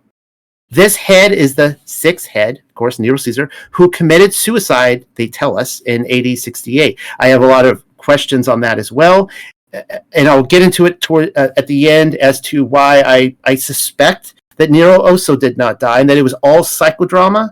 It all plays out like psychodrama, the way they were pulling people through this. And Nero was reported to be living by multiple people, hundreds, probably thousands of people afterwards. That's important to note. But if Bible says, if you can make a case in Scripture that he did die, then so be it. I don't think, whatever. Okay, moving on. What's important to note here is that Nero was the last ruler of the Caesar family dynasty. After that dynasty was done. We bring in the Flavians. If you recall, the year after Nero's death, there were, I think, 4 Caesars that came and went really quickly in Rome. There was a civil war. It felt like Rome was creaking on its hinges and the whole thing was going to collapse. Nero himself had not named a successor. So that's why the Civil War happened. With Nero's death, the end of the Caesar family dynasty and the resulting Civil War, which threatened to collapse the empire at the height of its power, the beast seems to have a fatal wound in Revelation 13:3. All right, now this is what's kind of interesting about the tannin And I had asked Ronit to clarify on the Leviathan, because I am going here with the notion that a Leviathan creature is being described. So the ancient Greeks had something called the Hydra, a multi-headed serpentine water monster. Well, the ancient Near Eastern religions had the Leviathan. The Leviathan was very popular throughout Canaanite, Phoenician, Babylonian, all that stuff. And of course with the Hebrews as well. He was another multi-headed serpentine water monster. The Bible does not actually say how many heads he has, although Psalm 74:14 does clarify that he had a multitude of heads. It says, you crushed the heads, plural, of Leviathan. You fed him to the creatures of the desert. But we are, of course, given an actual numbers of 7 in other religions of the ancient Near East. There are actual texts that says that Leviathan has 7 heads. And in fact, some scholars, they will argue whether his name means the coiled one or some variations of that, or the 7 heads. All right. All right. Now, if you guys recall, a couple weeks ago, I talked on the book of Lamech, and that was a very controversial read, but there were so many profound things in there that I may be bringing up a lot in the future. It was Tubal-Cain, if you recall, who cut off the head of Leviathan. This Leviathan in the book of Tubal-Cain had 7 heads, and he hung one of those heads on a wall in the city of Enoch. Well, in the ancient Canaanite book called the Baal Cycle, all right, this is an actual book. It predates scripture. Leviathan also had 7 heads and was one of the servants of the sea god Yamu, who was defeated by Hadad, the storm god. And that's a whole other story. Well, and this is where, again, people will argue his name literally means the wriggling or the coiled serpent or the mighty one with 7 heads. Well, according to ancient tradition, this is important to note. This is all going somewhere. This many-headed, the 7-headed sea beast was known to regenerate severed heads, such that 2 new heads would grow on the stump of the old severed head, which explains why later on in Revelation we're going to see that this same beast suddenly has 8 heads. He starts out with 7. He has a fatal wound in one of the heads, meaning it's lopped off, and now he's got 8. And this happens in Revelation 17. Now, again, I'm not sourcing this with the Hebrew. We might be surprised. Having received what appears to be a fatal wound, the 7-headed beast appears to die. But it does not stay dead, as it grows 2 new heads in the place of the old 6th head and comes back to life shortly thereafter with the rise of a new family dynasty. The Flavians prevented the empire from collapsing by bringing peace and order back to Rome. How did they do this? They brought peace and order by destroying Israel. It's really important to note. Thus, under the reign of the Flavians, Vespasian, Titus, and Domitian, the beast came back to life. This is what we're witnessing. This is why I think this whole thing is a psychodrama, guys. I think it's all part of the script. It was part of a performance witchcraft. We're seeing a death and rebirth ceremony happening. Like the Bible is telling us that this is happening, and the enemy also intended it to be so. That's my theory on it. But maybe that's a little irrelevant. In the Civil War in the year following Nero's death, during which these guys, Galba, Otho, and Vitellius reigned, these 3 emperors who were not a part of the Caesar family line are not the heads of the beast, as the beast was dead at the time as the Caesar family's dynasty ended with Nero. That's my view on this. The beast then rose from the dead with the rise of the Flavian dynasty the following year. At this time, peace and order was restored to the empire, and the beast came back to life. All right. The 6th head of the sea beast. I'm kind of being repetitive, but I'm trying to make my point here. The 6th head of the sea beast then grew 2 new heads from the neck of the original severed head. These 2 heads that grew from the neck of the former 6th head are Vespasian and Titus, who were both declared Caesar at the same time, and shared the same Roman nickname, Titus Flavius Vespasianus. All right. That's a good place, I think, to cut off on my notes. And I'll hand it back to Rob and then Michael, and then I'll go over the rest afterwards. So, Rob, take it away. Sure. I don't have a whole lot in this chapter here that I could bear out, but what I wanted to start with is the first beast. And in the first beast here, as we see a difference in the Masoretic and the Hebrew, it's talking about and describing it. Let's see here. Is in regards to verse 2, and the animal which I saw was like a horse, and in the Greek it's like a leopard. So there's going to be a difference between what that looks like, in this vision. But we know each of these beasts are symbolic of kingdoms and worldly kingdoms. So with that said, I wanted to, let's see, I'll start with, and I stepped on the sand of the sea, once again, sea, whether this was the peoples or if this was literal sea, the sand of the sea, and I saw the beast coming out of the sea. So, this is, if you're looking at the analogies here, we see a kingdom or a nation, a ruling nation or kingdom coming out from the peoples, and it had 7 heads, 10 horns, and on his horns were 10 crowns, and on his heads were the words of curses and blasphemy. And we've got that spoken about in Leviticus 24:14. There was a boy who was cursing the Most High, and so what they did was they stoned him to death. And so from that example, we know that this beast with the curses and blasphemy is a death sentence in what it is doing. And the beast which I saw was like a horse, and his feet like a feet of a bear, mouth like a lion, and the dragon gave him his power, and his throne, and great strength. So this beast here, and you see him in the image, it's like the one with the leopard, but in this version of the Hebrew version, that would look like a horse's body in that sense.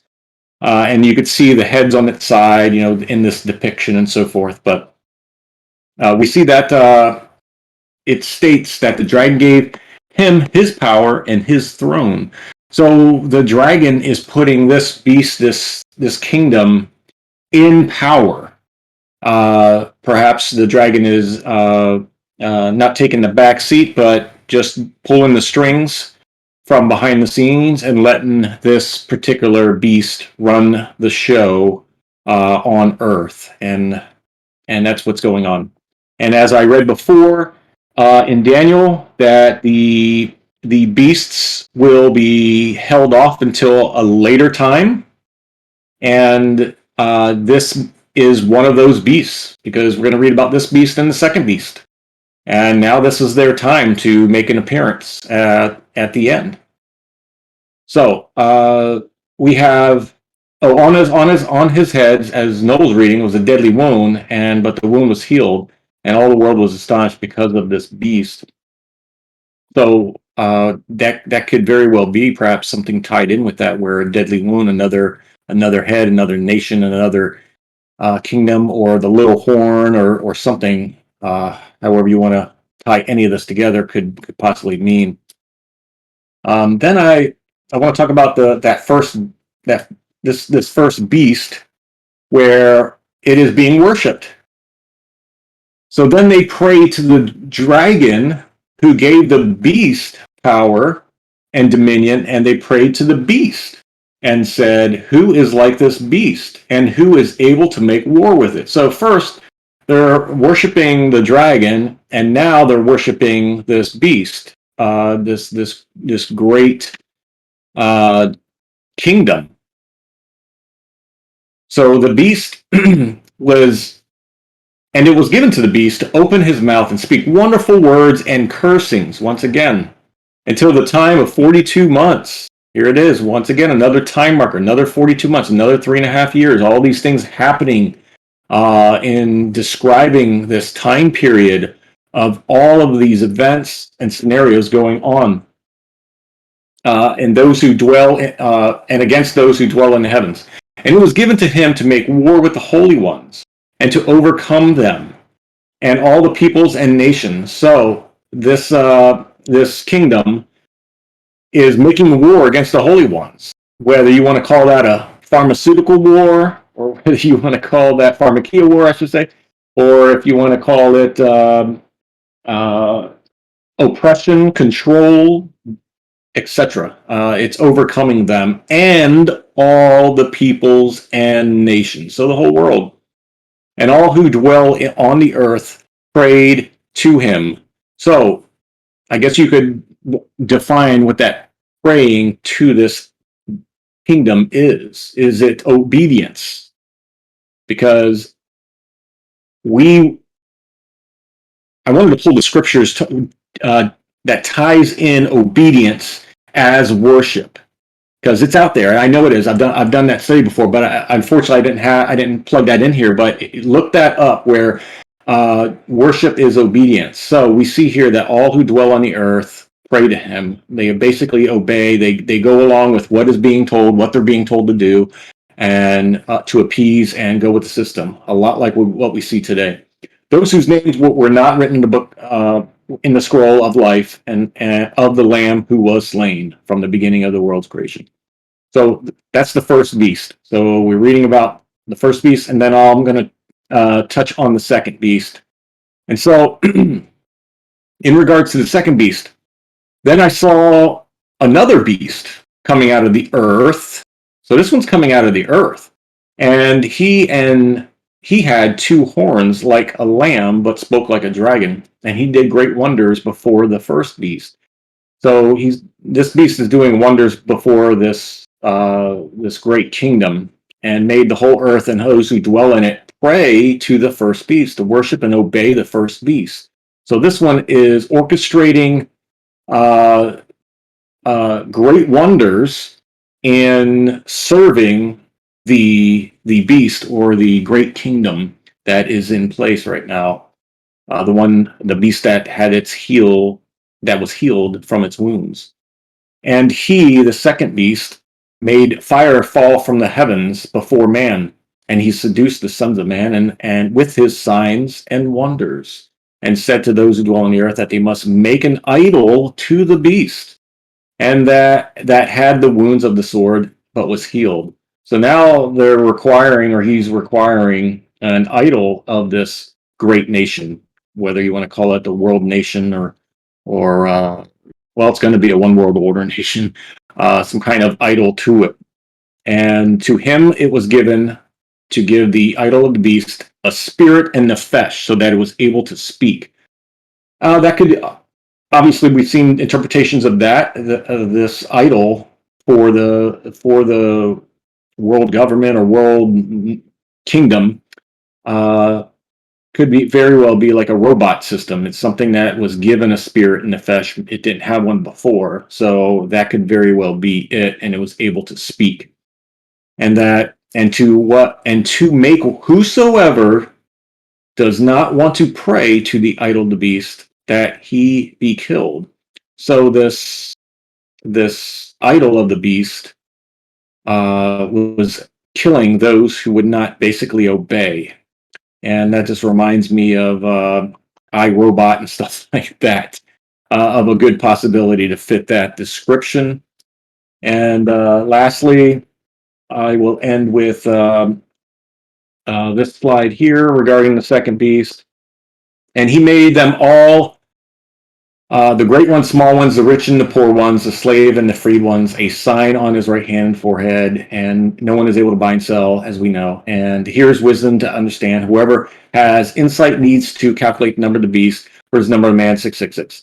I didn't go into depth into this section here, but what I wanted to pull together is that this second beast is orchestrating some key events, and I think becomes the hand and mouthpiece for the first beast in that sense, and making things happen upon the earth, and making those serve and obey the first beast. So with that, I am done, and I'll pass it over to Michael. Alrighty, thank you. I'm going to call two audibles here. You guys it kind of hit me. It was either last week or 2 weeks ago. We were talking about maritime law and, all that kind of stuff. And we were talking about Leviathan and Behemoth just now. And I quoted, let me go read it again, Enoch, that day has been prepared for the elect as a day of covenant, and for sinners as a day of inquisition. In that day shall be distributed for food two monsters, a female monster who is Leviathan, dwelling in the depths of the sea above the springs of the waters, and a male monster who is Behemoth, which possesses moving on his breast the invisible wilderness. I just went to Wiki real quick. The Hebrew word behemoth has the same form as the plural of the Hebrew noun behemah, meaning beast, suggesting an augmentative meaning great beast. And, this whole chapter is talking about the beast, mark of the beast, and it goes back to my theory of the land is what's cursed. Cursed is the land. That's why the sea, nothing happened at the beginning. Behemoth and beast is linking that. Leviathan is the sea. It was protected during that first flood or whatever. It just, I don't know, it just hit me just now as I was doing quick research while Rob was talking that behemoth and beast is very similar. And so, yeah. That's the first audible. The second one, I'm going to go through all my notes because I have a feeling Noel's going to blow us away since he had 8 pages. So this will be the only thing I'm going to say in Revelation 13. So I'll start with number 3. And I'll read both. And I saw one of his heads, and it was, as it were, wounded to death, and his deadly wound was healed. And all the world wondered after the beast. And in the Hebrew, then I saw that one of his heads was likely a deadly wound, but the wound was healed, and all the world was astonished because of this animal. And, I want to focus on real quick on the word astonished. Strong's Hebrew, another word for that is confused. So I thought that was interesting that the whole world was confused because of this animal. I don't know. There was a little spin on that as far as, wonders about what the beast is going to do. Number 6, I'm going to read both. And he opened his mouth and blasphemed against God to blaspheme his name and his tabernacle and them that dwell in heaven. And in the Hebrew, so he opened his mouth to blaspheme against Yahweh and against those who dwell in heavens. I just want to point out that there's no blaspheme his name and his tabernacle in the Hebrew. That's only in the Greek. I don't know what that means. I would say blaspheming against Yahweh is the same as blaspheming his name. It's almost like the Greek added that. But that's still interesting. Because the whole point of the study is going through the differences. So I want to keep pointing those out. Number 8, I'm going to read both.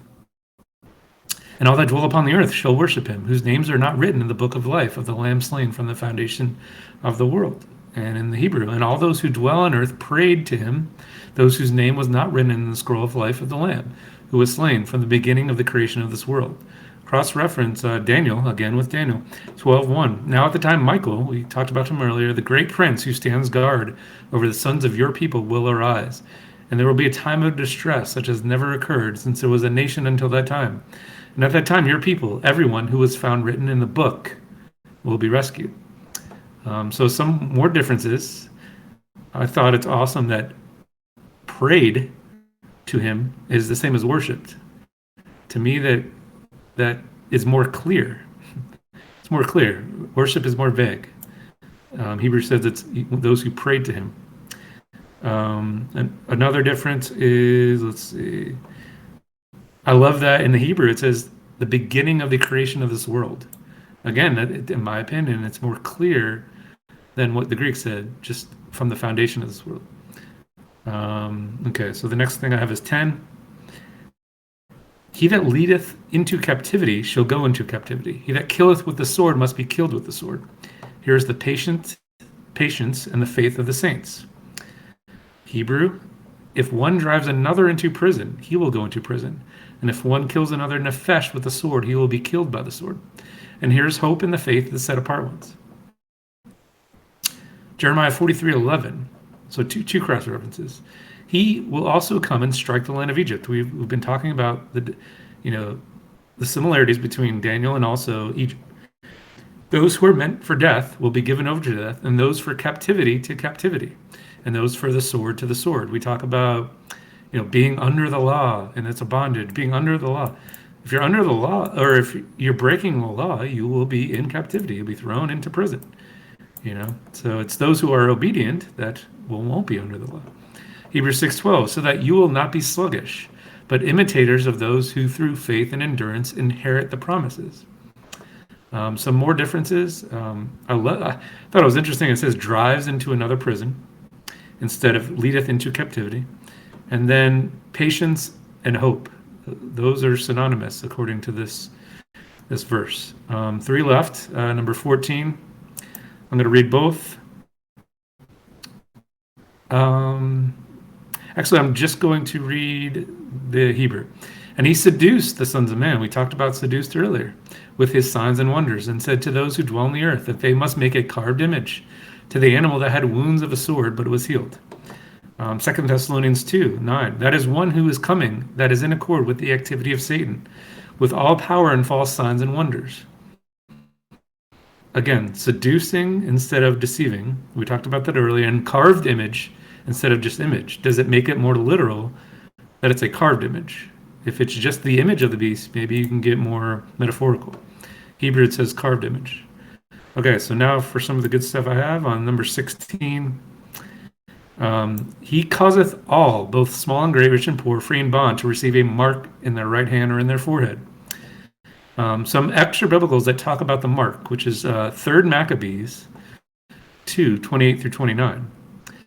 None of those who do not sacrifice shall enter their sanctuaries, and all the Jews shall be subjected to a registration involving a poll tax and to the status of slaves. Those who object to this are to be taken by force and put to death. Those who are registered are also to be branded on their bodies by fire with the ivy leaf symbol of Dionysus, and they shall also be reduced to their former limited status. That is crazy what happened in 3 Maccabees. I read a commentary. So the Greek word charagma, which is mark in this passage, was most commonly used for imprints on documents or coins. Charagma is well attested to have been an imperial seal of the Roman Empire used on official documents during the 1st and 2nd centuries. In the reign of Emperor Decius, those who did not possess the certificate of sacrifice to Caesar could not pursue trades, a prohibition that conceivably goes back to Nero, reminding one of this passage. And then finally, my big one is number 18. Here's wisdom.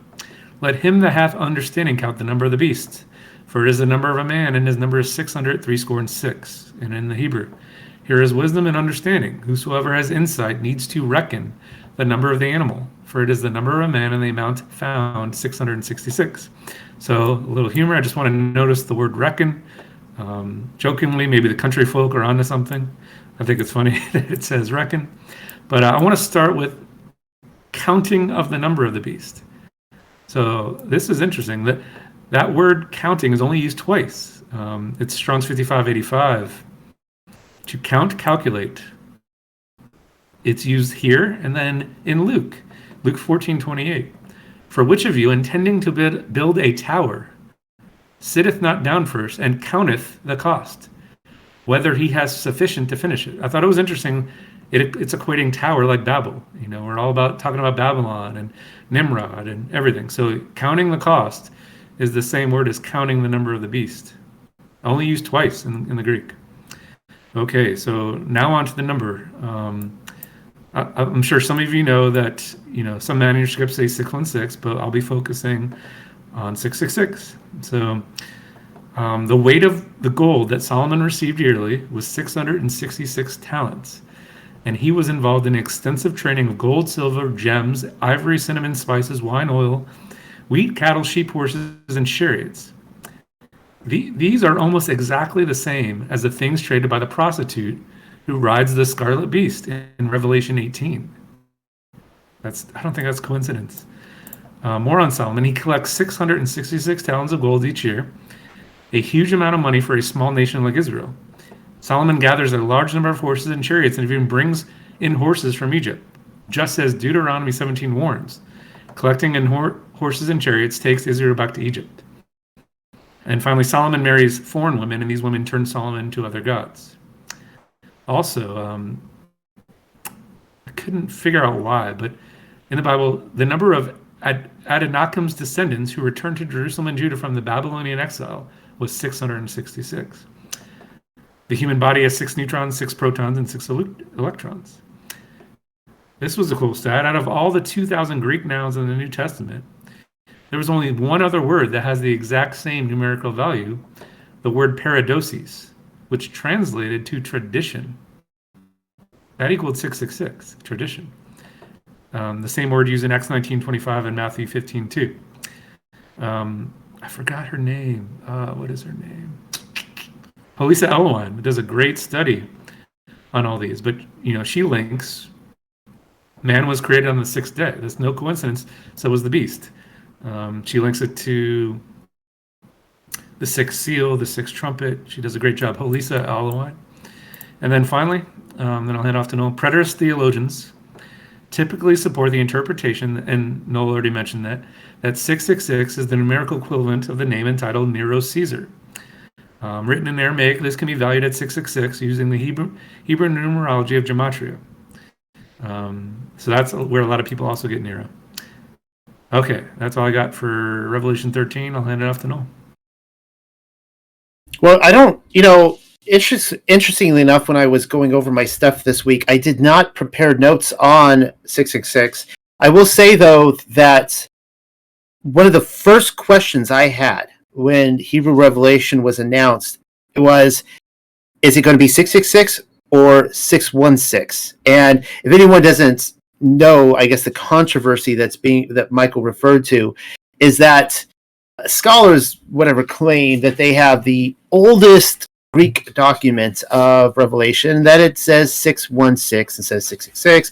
And I think that's terrible logic that they come up with it, because if this one document is older than the rest, that therefore disproves the 666 theory that that the other somehow 666 was invented after the 616 and they couldn't possibly be referring to older ones, whatever. Not to go too much into that there, I was kind of pleased. I was very pleased to see the 666 here. I will comment on a couple things. One is that 666 is a system that goes way beyond Revelation. It goes all the way back to Babylon. And I've seen research to pull on the idea that the number numerically is so important because it evokes the power of all the gods. If you can come up with the number 666, and you would see this with priests going back to Babylon, and they had similar, kind of like the Levites would have the ephods, the crest with the minerals in it. You would see the same thing with the priests in Babylon with the jewels that they have a numeric value that they would add up to 666. I think it's interesting that it's a system of man that goes way back in history, honoring and praising the gods.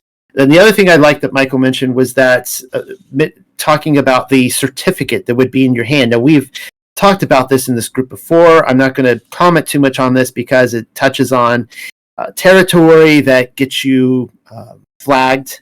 But you guys know what I'm talking about, that we see the same sort of actions today about people holding a mark in their hand, a certificate that shows that they were participating in a worship service. And this was very true, and this was going on back then as well.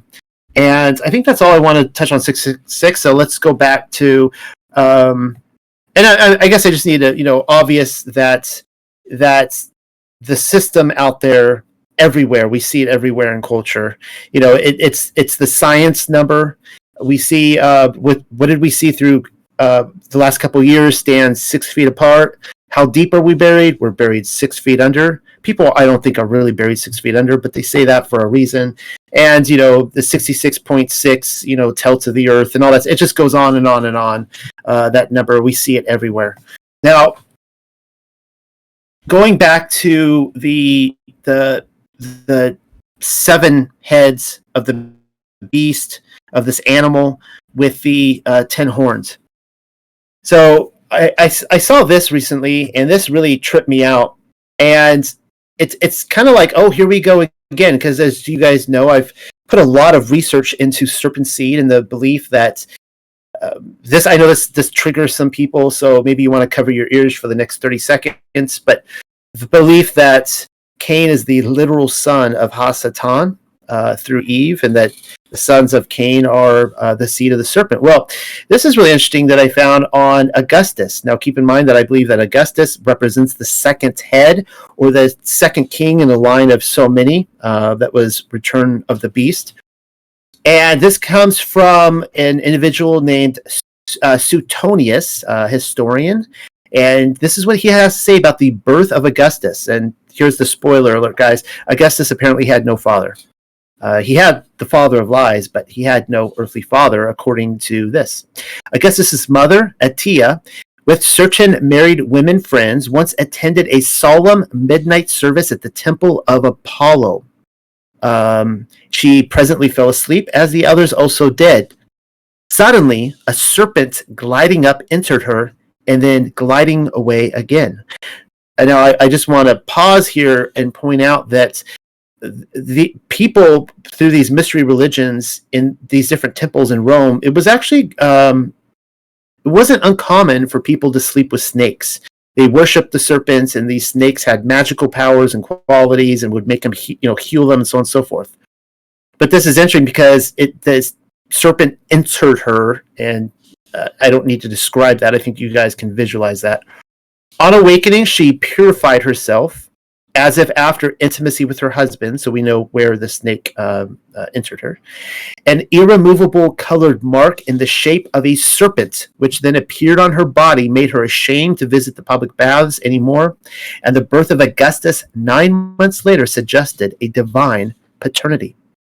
All right, now let's go back to the seven the heads, particularly the healed heads. And this is where it comes around full circle. The seven-headed beast of Revelation 12 and 13 is Revelation 13 is most specifically denoted by the healing of its sixth head in Vespasian and Titus, who are, where are they coming from? They're coming from Israel, where they pursued the woman in Revelation 12. So this is where it comes around full circle. Where I told you earlier that I believe the army that is pursuing across the land, the woman and her child, the water that's being spewed forth, I think this is Vespasian and Titus. Okay. And so now they are making an appearance in Rome to claim the crown in Revelation 13. So Jerusalem has been destroyed by this point. This would be 70 AD. The fact that this beast is standing on the shore of the sea is another way of saying that it has come up out of the abyss, as it had in Revelation 11:7 and what we'll see in Revelation 17:8. This is the Antichrist resurrected. Okay, it's resurrection imagery to contrast Messiah. Now, Revelation 13 as a whole is, and I'm going to keep repeating this just so people understand, is a prophecy concerning the Flavian triumphal entry into Rome immediately after the fall of Jerusalem in 70 AD. And they were greeted by a mob and so on and so forth, and it was a big deal. All right, but here's what's really interesting about these two guys, and just a quick comment, everyone, that who was with the Flavian dynasty? It was Josephus. Remember, Josephus went to war with them. He comes out of the cave, like he and one other guy, they all die and commit suicide because Josephus tells them to, and he comes out and he becomes their pet, and they're doing all their propaganda and so on and so forth. Well, so think about a father and son, all right? God and the Son of God. And I've already told you guys that Vespasian claimed to be Messiah. He actually claimed to, the Jewish Messiah, mind you, he claimed to be Elohim. Well, appropriately, his son Titus claimed to be the Son of God. Wasn't that interesting? During the year between Nero's death and Vespasian's triumphal entry to Rome, Vespasian, like Yahuah, is also so in 68 AD, and 69, is also said to have performed miraculous healings. And this is some of the things some of the historians talk about. Vespasian reportedly restored sight to a blind man, in addition to having healed a man with a withered hand in the presence of a vast crowd of bystanders. This is why I also believe that these two Caesars are the second beast. The beast with the horns, but like yeah. And people will traditionally say that this is the Antichrist and the false prophet. Well, this chapter, Revelation 13, has taught me a lot about how the world truly functions. Most people will say that they're just kind of together, and the Antichrist, false prophet. But this is what we call the illusion of choice, the left and the right hand approach to magic. And what we're seeing is, of course, the second beast is causing everyone to worship the first beast. It appears like there are two different entities, the left and the right. We talk about Democrats, Republicans, right? The white magic, black magic, so on and so forth.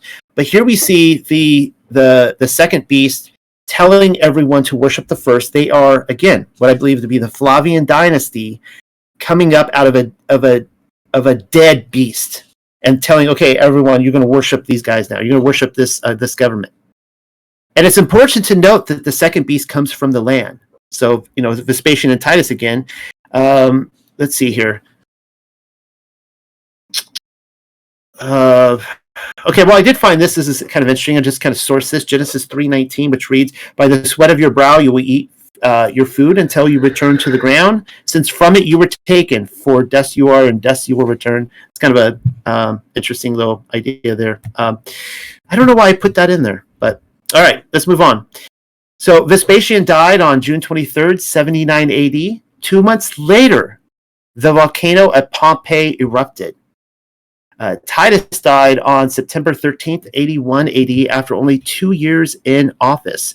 And the reason I put that in there is because I actually discovered this week. Another thing that tripped me out was a few weeks ago we talked about the locusts coming out of the abyss. Well, I made the connection at the time that the locusts were the same demonic spirit entities of the disembodied giants from before the flood. And we connected this in Jubilees, where these demons, the disembodied spirits of the giants, were plaguing mankind, and they were put into the abyss. Well, this is kind of interesting because Vespasian died on June 23rd, 79 AD. 2 months later, the volcano of Pompeii erupted. You guys can all picture the imagery of the bodies, in casts that were just like petrified by the ash and so on and so forth. Well, a historian at that time, and I'll read this probably in another week, but he talks about how when the volcano was erupting, witnesses in Pompeii, all over Italy and over the earth, all witnessed these giants, they called them the Titans, coming out of the volcano.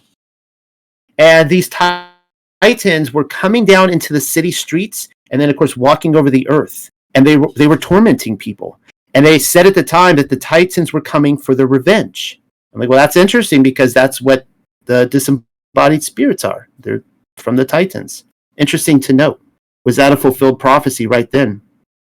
All right, so a couple other things. Really one other note here. I want to talk about Nero as the man of lawlessness, the sixth head that was crushed or destroyed. Nero is believed to have had... he killed a lot of people. He is believed to have had a part in killing his adopted father, Claudius. He later went on to murder Claudius' son, Britannicus, in order to secure his claim to the throne. After that, he... let's see, who else did he kill?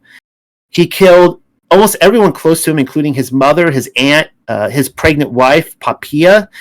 He kicked her to death. Let's see, who else did he killed a lot of people. All right. His depravity also extended to sexual perversions. He married a young boy named Sporus. So he married a young boy, dressed him in the fine clothes of an empress. He dressed her up as a woman and paraded him through the streets of Rome so everyone could celebrate his marriage to this boy. He also married someone named Dorphorus, another man. And on the wedding night, loudly imitated the moans of a virgin being deflowered. So Nero is the one pretending to imitate a woman being deflowered by this other man. He was even reported to have invented a game. Now, I recognize that these could have been propagandists. There were a lot of propagandists within the Flavian dynasty, and historians will point that out. Was this accurate or not? But just let's go with it for a second. He apparently invented a game in which he would dress in animal skins and attack the private parts of men and women whom he had bound to stakes. That's kind of disgusting. Because of his unnatural lust for blood, Nero also enjoyed watching a certain Egyptian ogre rip apart living men and eat their raw flesh. Unheard of for, let's see. Oh yeah, this is really interesting too. I almost have to see this to believe this, but apparently Nero was known to wander the streets at night. And he would break into these residences and he would break into these shops and take the items from within the shops and sell the stolen goods at his palace. Apparently he wanted to open up his own shop in his palace, and he would just take what he wanted. He also, of course, he was known for his murderous rampage within the church. This is the guy who would, burn corpses on the road to Rome, Colosseum, all sorts of stuff. But also, apparently there was some law put into effect where Nero could walk the streets and he could go up and attack anybody he wanted. And if you try to defend yourself, or attack Nero back, you were immediately killed for that. All right, so what else do I have here? Oh, and also this is kind of interesting too, that there was, for years, there was the rumors that he lived, that he didn't really die. So Romans at that time did not buy the fact that he died. They didn't believe it. I find that really interesting. And for years afterwards, many people reported seeing him alive. I think that's interesting to note. And what else did I have here? I think that's I had other stuff, but now I can't think of it. But anyways, it'll probably come to me. So hopefully everyone found that informative. And I guess back to Rob, did you have anything else you wanted to add? No, I got nothing more to add at this point right now for details. Michael? Me neither. Sorry. All right. Well, I think I had other things I wanted to add, and they'll come to me. But let's go ahead and roundtable this. And anyone else, if you had any thoughts, please, observations, questions for Rob, Michael, myself, or anybody else. This is your chance. Yeah, I just wanted to mention very quickly on chapter 12, verse 17, which says right there that commandments of Yah and testimony of Hamashiach, which again, commandments of Yah, testimony of Hamashiach. Again and again, it proves that, we are actually meant to keep, and actually why Yeshua came to earth, to actually spread and, make sure that we are kind of a Torah community as we are here. So yeah, just wanted to mention that. It's very interesting because it's actually mentioned even in Revelation. So there are no doubts why actually Yeshua came to and was born here on earth. Yes, we read that in John. If you love, Yeshua is saying, if you love me, you will keep my commands. And then we read here that those who have the testimony of Yeshua and perform the commandments of Yahweh. So it just reinforces that.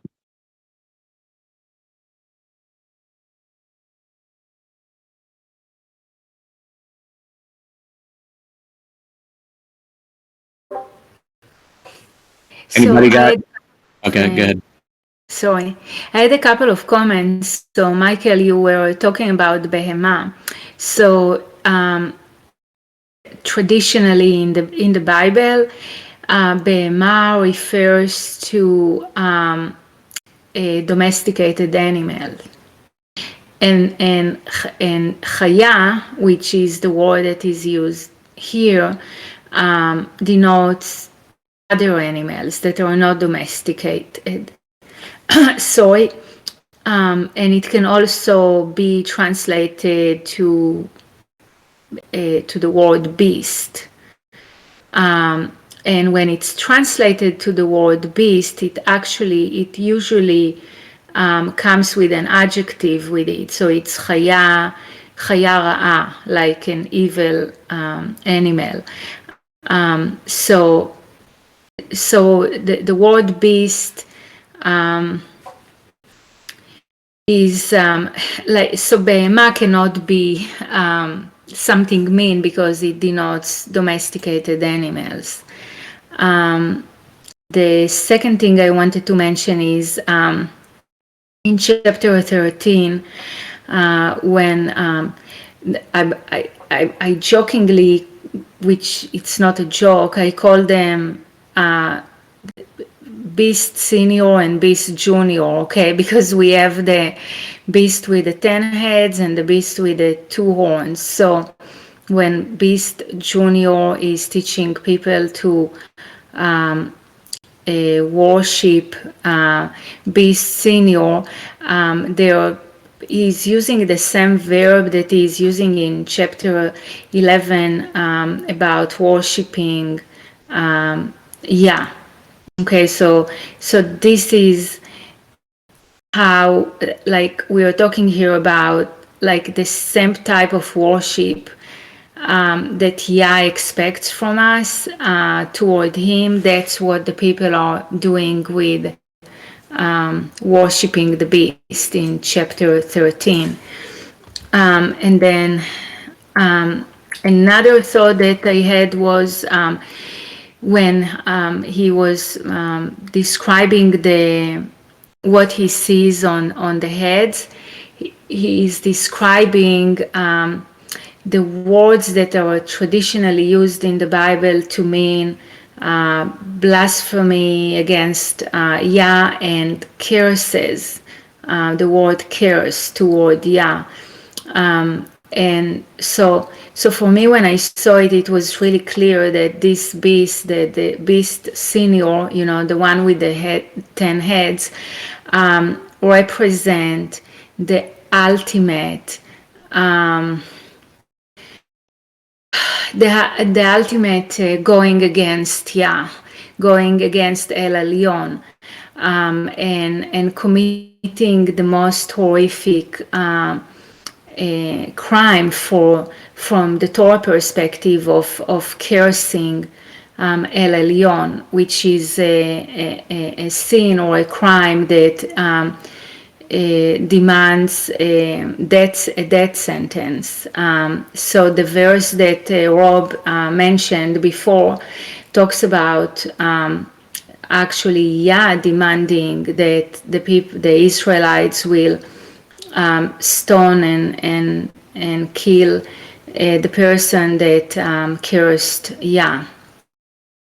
And then the last thought that I had,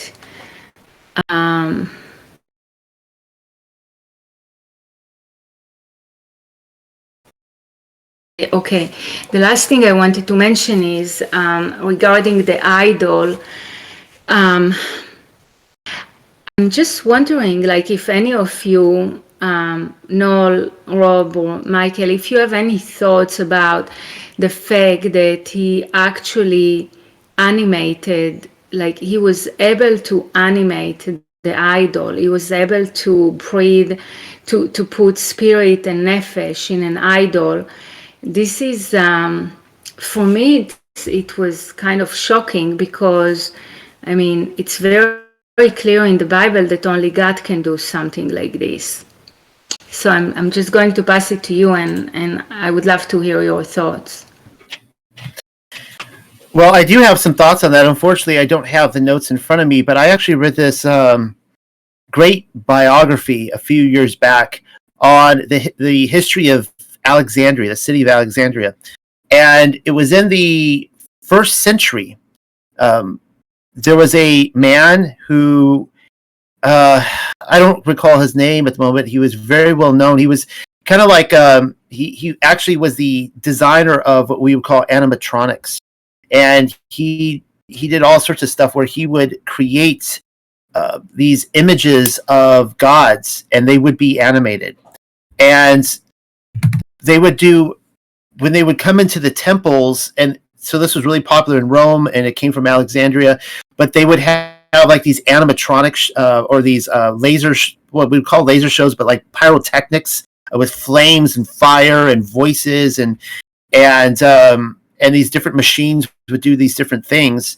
And that was something that was very real in the first century. It's not something that's talked about a lot, but so people would. It's kind of like if you go to Disneyland in the 1950s to see the Enchanted Tiki Room, or you wanted to see these animatronics, Mr. Lincoln and stuff like that.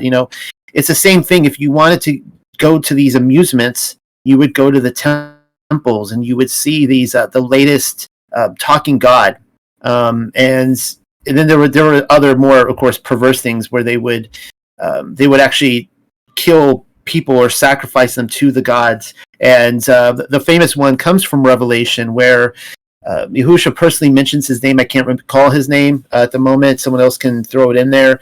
And I think it was in Pergamum. Was he killed? And he was probably put into like a bowl, a big metallic or golden bowl that they would put a flame underneath it. And so as he's being tormented inside and being killed, he would, as his screaming would actually go through like a vocal pipe, and it would cause the bowl to move or, to make animal sounds, and everyone would applaud it, apparently. So they had all sorts of disgusting stuff.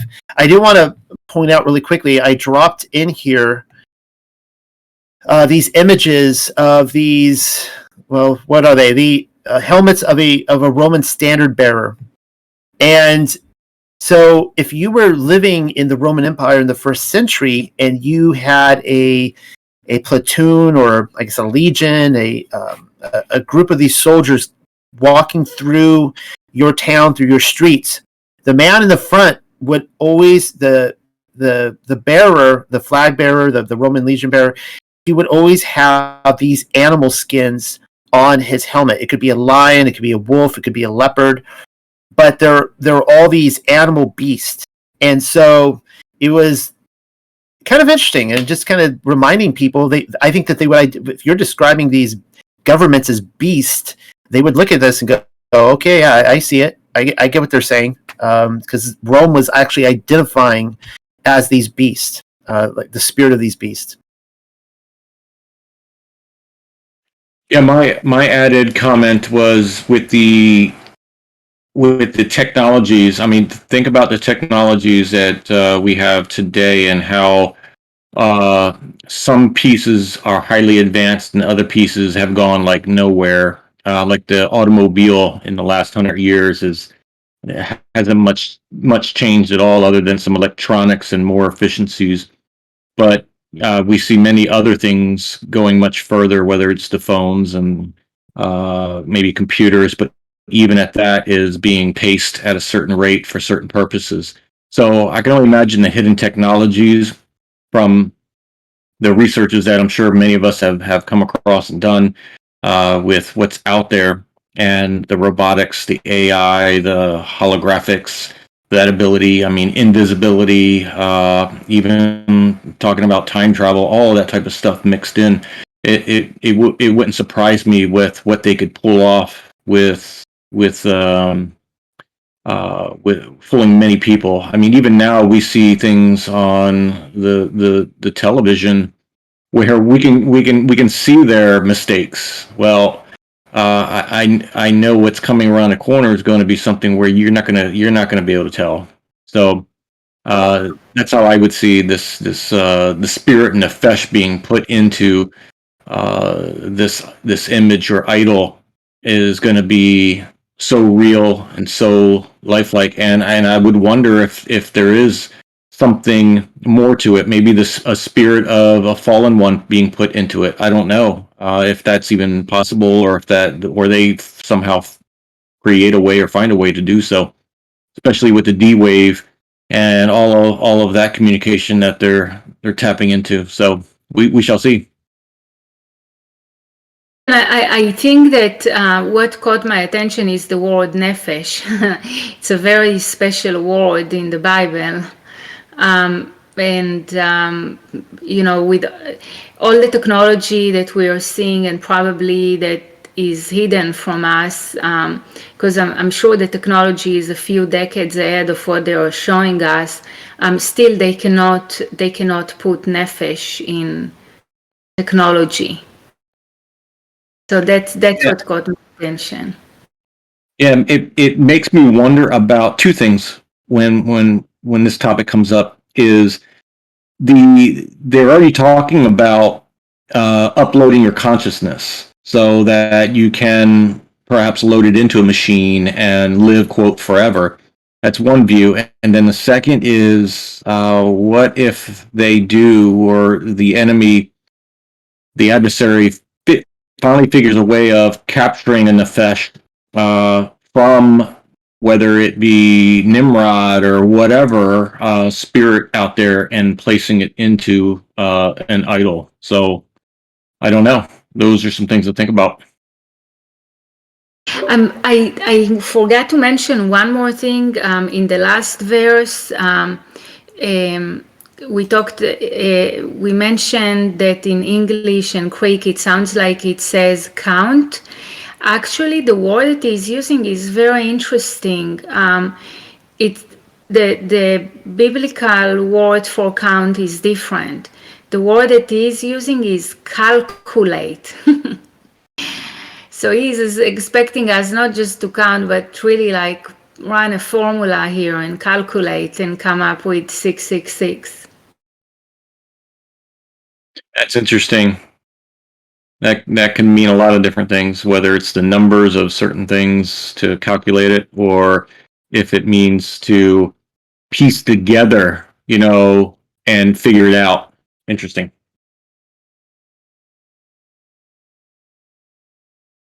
Because to me, it sounds like it's not going to be something just blatant. It's going to be something you will have to, quote, calculate and work out. Yeah, that word that is using lechashev denotes quite a bit of intelligence behind it. It's not like just counting 1, 2, 3 or adding numbers. It's way more.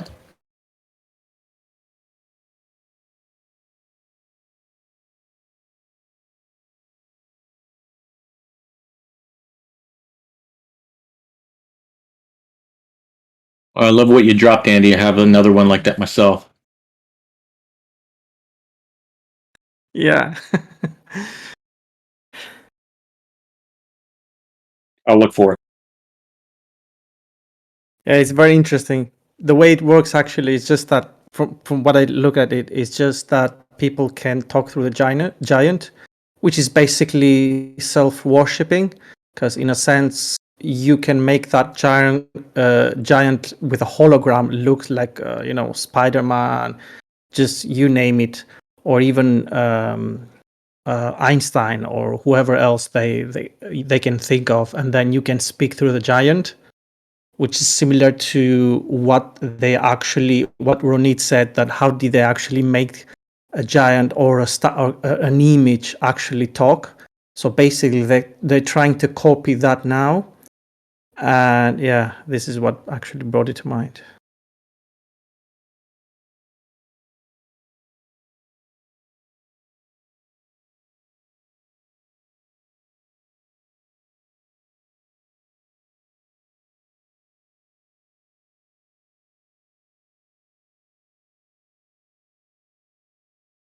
Well, guys, did anyone else have any thoughts on chapters 12 and 13? Yeah, I have a very quick question for Ronit. Ronnie, it's mentioned set apart on the scriptures that we read on the 2 chapters of this revelation. Do you know if the Hebrew version actually says set apart or holy? Because you mentioned that the last time. Yeah, it's not, it says holy every single time. You're kind of like putting salt on my wounds here. I almost gave up fighting this fight. I have no idea why they will take that word and translate it into set apart. I mean, it's not the same thing at all. Not the same thing. By the way, proshim, Pharisees, proshim means set apart. Okay, so that's why it even more irritates me when I see it. We are talking about Kedoshim, holy ones. That's the word. And someone in the group sent me a direct message a few days ago and asked me what's the difference between set apart and holy, because in English it sounds the same. So I replied to him and I said, holy is inherently set apart, but set apart is not inherently holy. Okay, in the Bible, set apart can be used and is used many times for differentiating or setting apart unclean from clean, like setting apart the impure, the unclean, the disease, the contagious. That's what that word is used for. So set apart is not inherently holy. It could be impure, it could be unclean. So that's why it's so important for me from a linguistic perspective that we keep saying Kedoshim, the holy ones. But does that actually mean that a person, it was actually referring to the saints of that time being a saint without even being a martyr yet? Can a person be a saint or a holy without dying? I'm not saying that they should die, but you know how I mean. I mean a person. You can refer to the prophets as being holy ones, or to Elijah, to Enoch, who ascended without dying.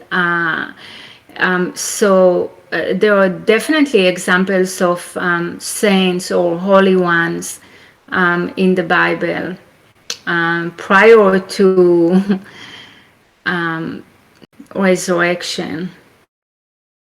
Sure. Yeah, actually, author of Lisa says that, maybe they actually meant as sanctified, which actually could kind of make sense. Yeah, holy, sanctified. Mm. It's a different word in Hebrew for sanctified. So it's holy. It's holy. Okay. So, and you can translate it to saints, holy ones. Again, we're talking holy as in like the Holy Family. It's referencing holy as in Holy as in the holy city, as in Holy Spirit or Spirit of holiness, as in Kodesh, which is the internal part of the temple, and then Kodesh HaKodeshim, which is Holy of Holies, and that's where only the high priest could go in once a year, right? So it's a very special word, and I don't know why they are not keeping the literal translation, and they keep saying set apart.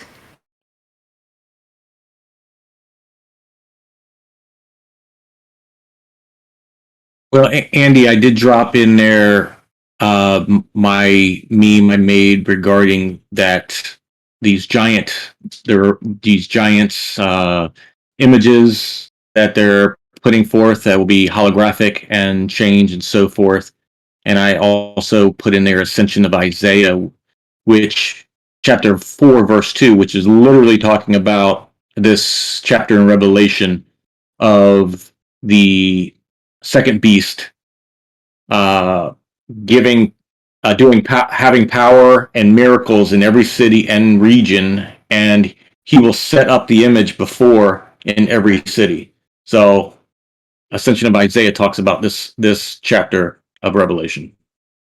Rob, I just love your memes. You are the fast gun of the memes. You know that. Well, I make my own. I collect. I have a whole bunch, so I can do that. But yeah.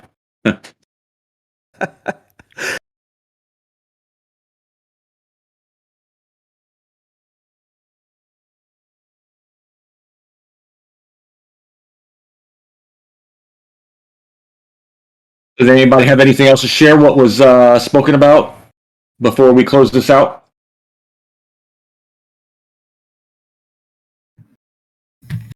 And I do want to mention that the things that we bring up here is, our opinions, what we look into. We want to share it to roundtable it.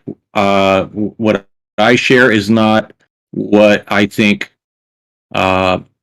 is scripture, like 100% I'm right or anything like that. I'm bringing forth what I have dug up and what I see for us to dialogue and talk about, because Revelation is one of the biggest, obviously the biggest books that are so controversial that it can be interpreted so many ways. And if everybody keeps an open mind in reading this book of how it can be without getting lost in it, so to speak, and do it with prayer and humility in with what you're reading, and asking Yah to show you what you need to know. I mean, I could read the whole chapter and maybe only get one thing that I was shown to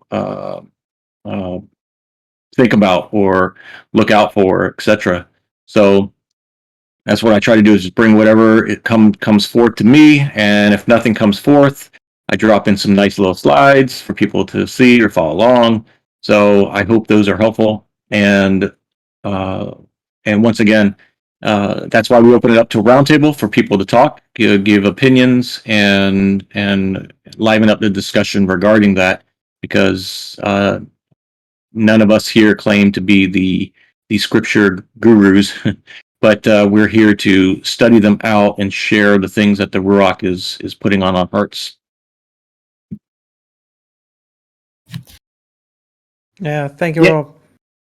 Yeah, I feel the same way as Rob, and thank you all for being here. And it was a really good study tonight. I enjoyed that, all different perspectives.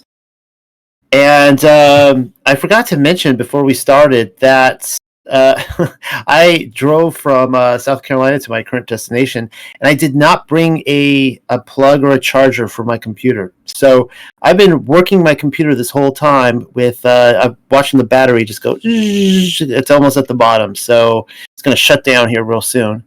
But anyways, with that, I'm going to. Well, the good news is I'm here with Andrew, so I can always jump on his computer, I guess. But he's literally like 2 feet from me right now. But with that, I'm going to go ahead and close for the night. And for the last time today, Shabbat Shalom, everybody. And looking forward to next week. Yes, Shabbat Shalom, everyone. Thank you so much for joining. Shabbat shalom. Shalom. Thank you.